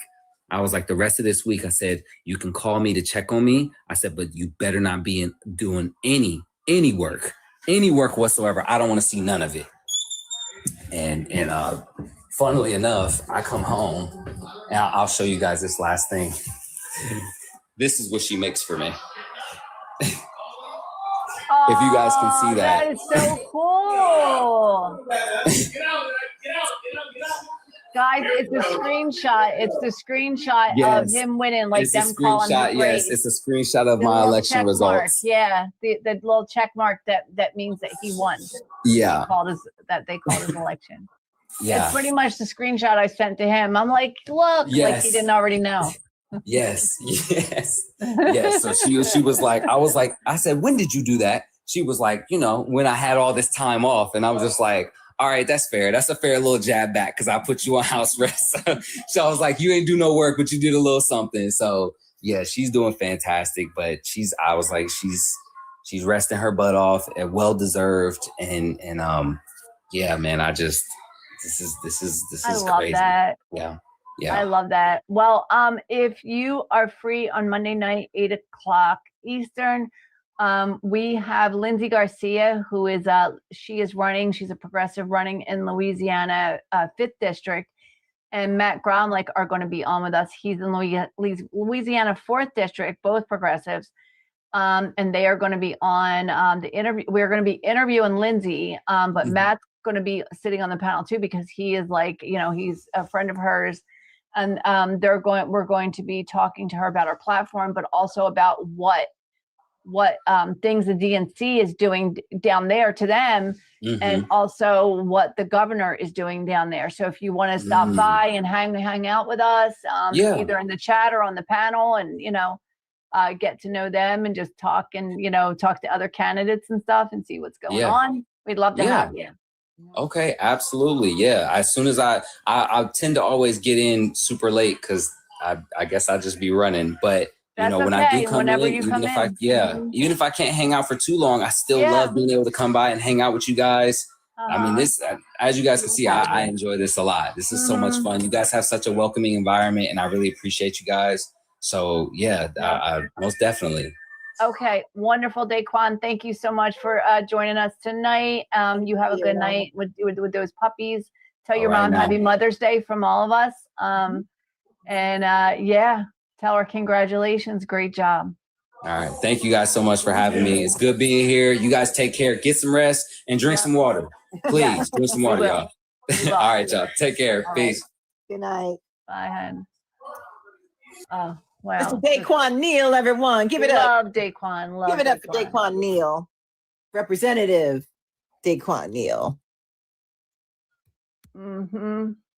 Yep. Official Democratic nominee for Ohio House District 39, Daquan Neal.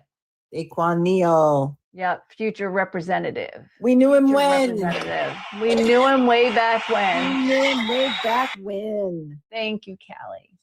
Thank you, love. Appreciate you. Oh, goodness, guys. This was another great live. Thank you guys for hanging out with us. And as always, thank you, Stace, for doing this thing with me. We had some really good conversations with two Republicans.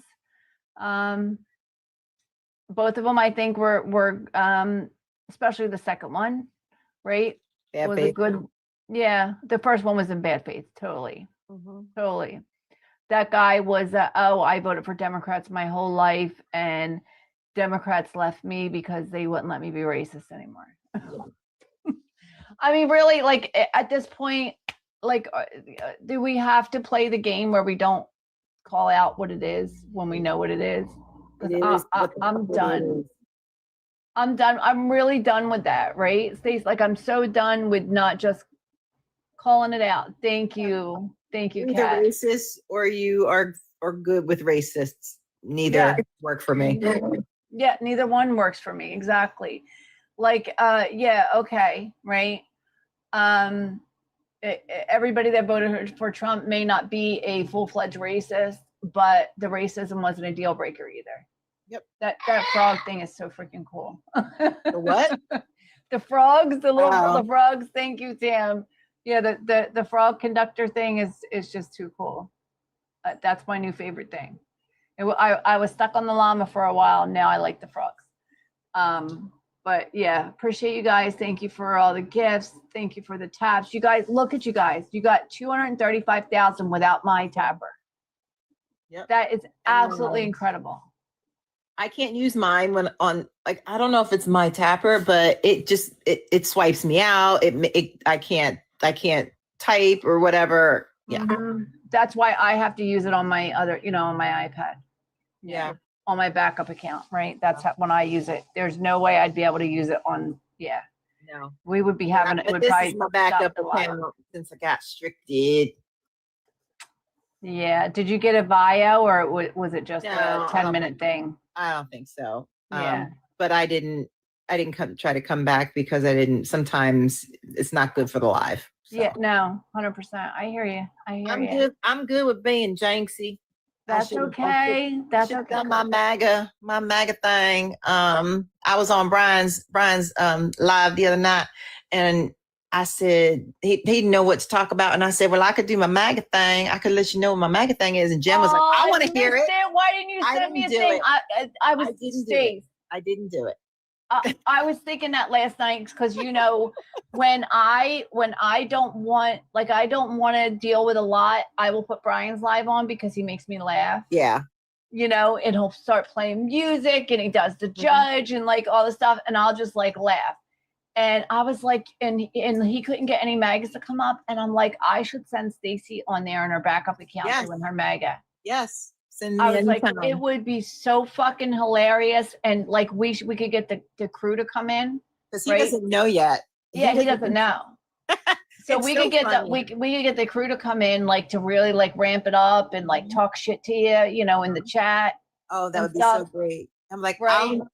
This is why I don't understand y'all Democrats, y'all liberals, y'all just hateful.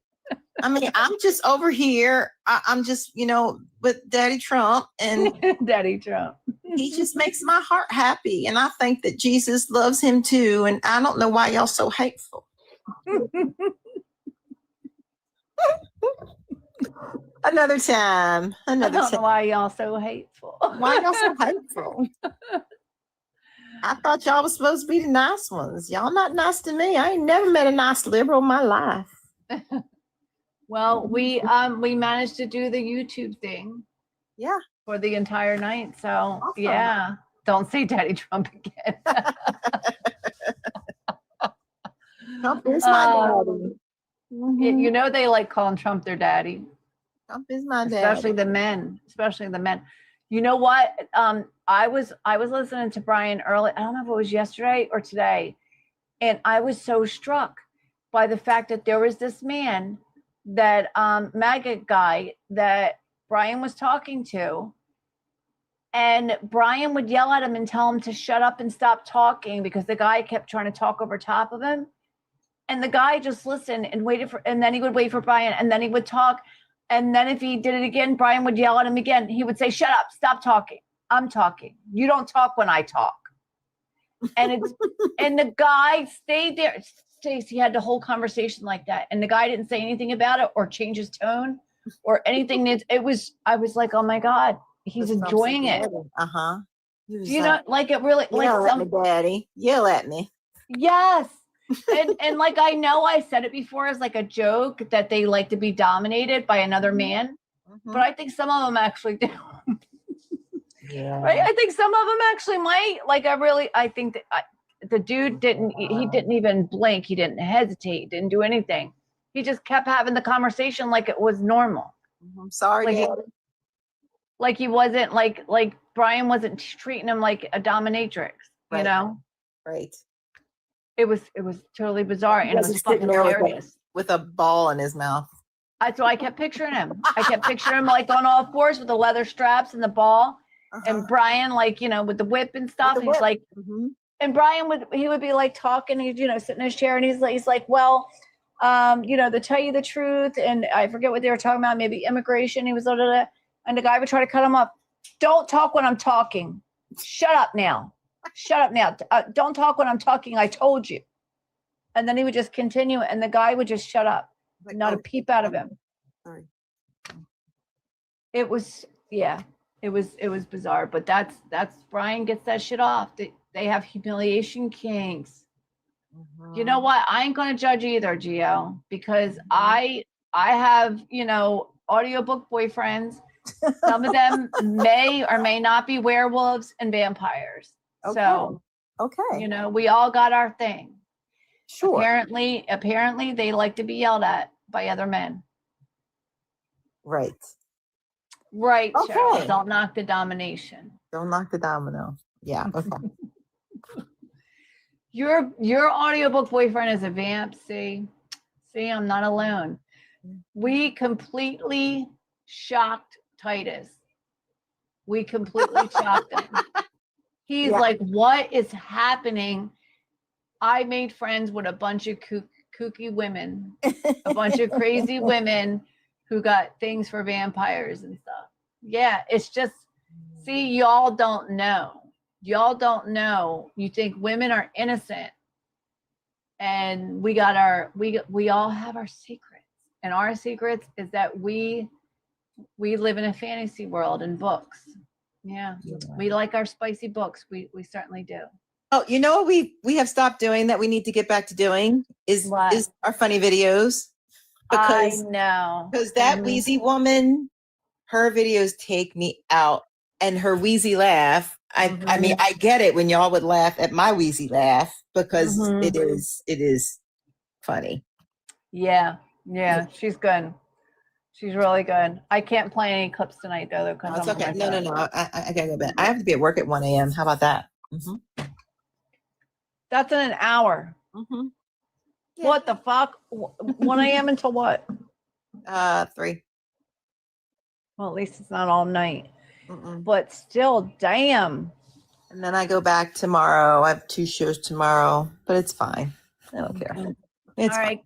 All right, friends. We will see you on Monday, 8 p.m. for Lindsay Garcia. We are so hyped. Matt is joining us. We might, Daquan might stop by and say hi. Lisa, you got to call him Daquan. Daquan. I do sometimes, and sometimes I forget. Okay. Daquan. You know why? Because I see his name in my brain. I know. I said Daquan until I went on his page and I heard him say it. Yeah, Daquan. I'm gonna put a freaking Post-it note in front of my computer. DAY. Daquan, day and night,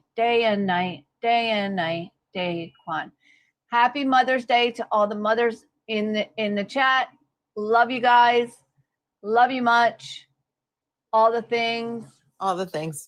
Thank you to our producers, Tam and Jen and Farrah and Marnie. You guys are awesome, and you are the reason we get to do this.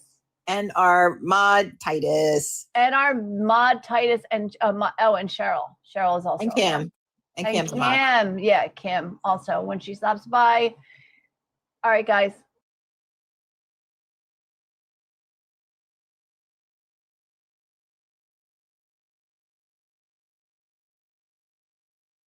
A mean person and it's so frustrating though. It's like you do have the rules and the guidelines, but then people don't think that, it's kind of they don't think it applies to them. Exactly. So it's like, so I'm writing to the board right now. I had to write a little quick memo. I was like, would you tell this person they cannot wash their vehicle in their driveway, or we have the under the parking lot. You're not supposed to wash your vehicles. That's right. We have the same rule. Yes. And you park. I mean, he thinks he has 4 parking spaces and he has a commercial truck. That's kind of a no-no, but we've let that slide. But he thinks that he can take other people's parking spaces. Oh yeah, and you're not supposed to nail stuff to the walls, like unless you get permission, but you're not supposed to put that against the walls. what do? They got blinds that are nailed, and it's just like, Oh my then God.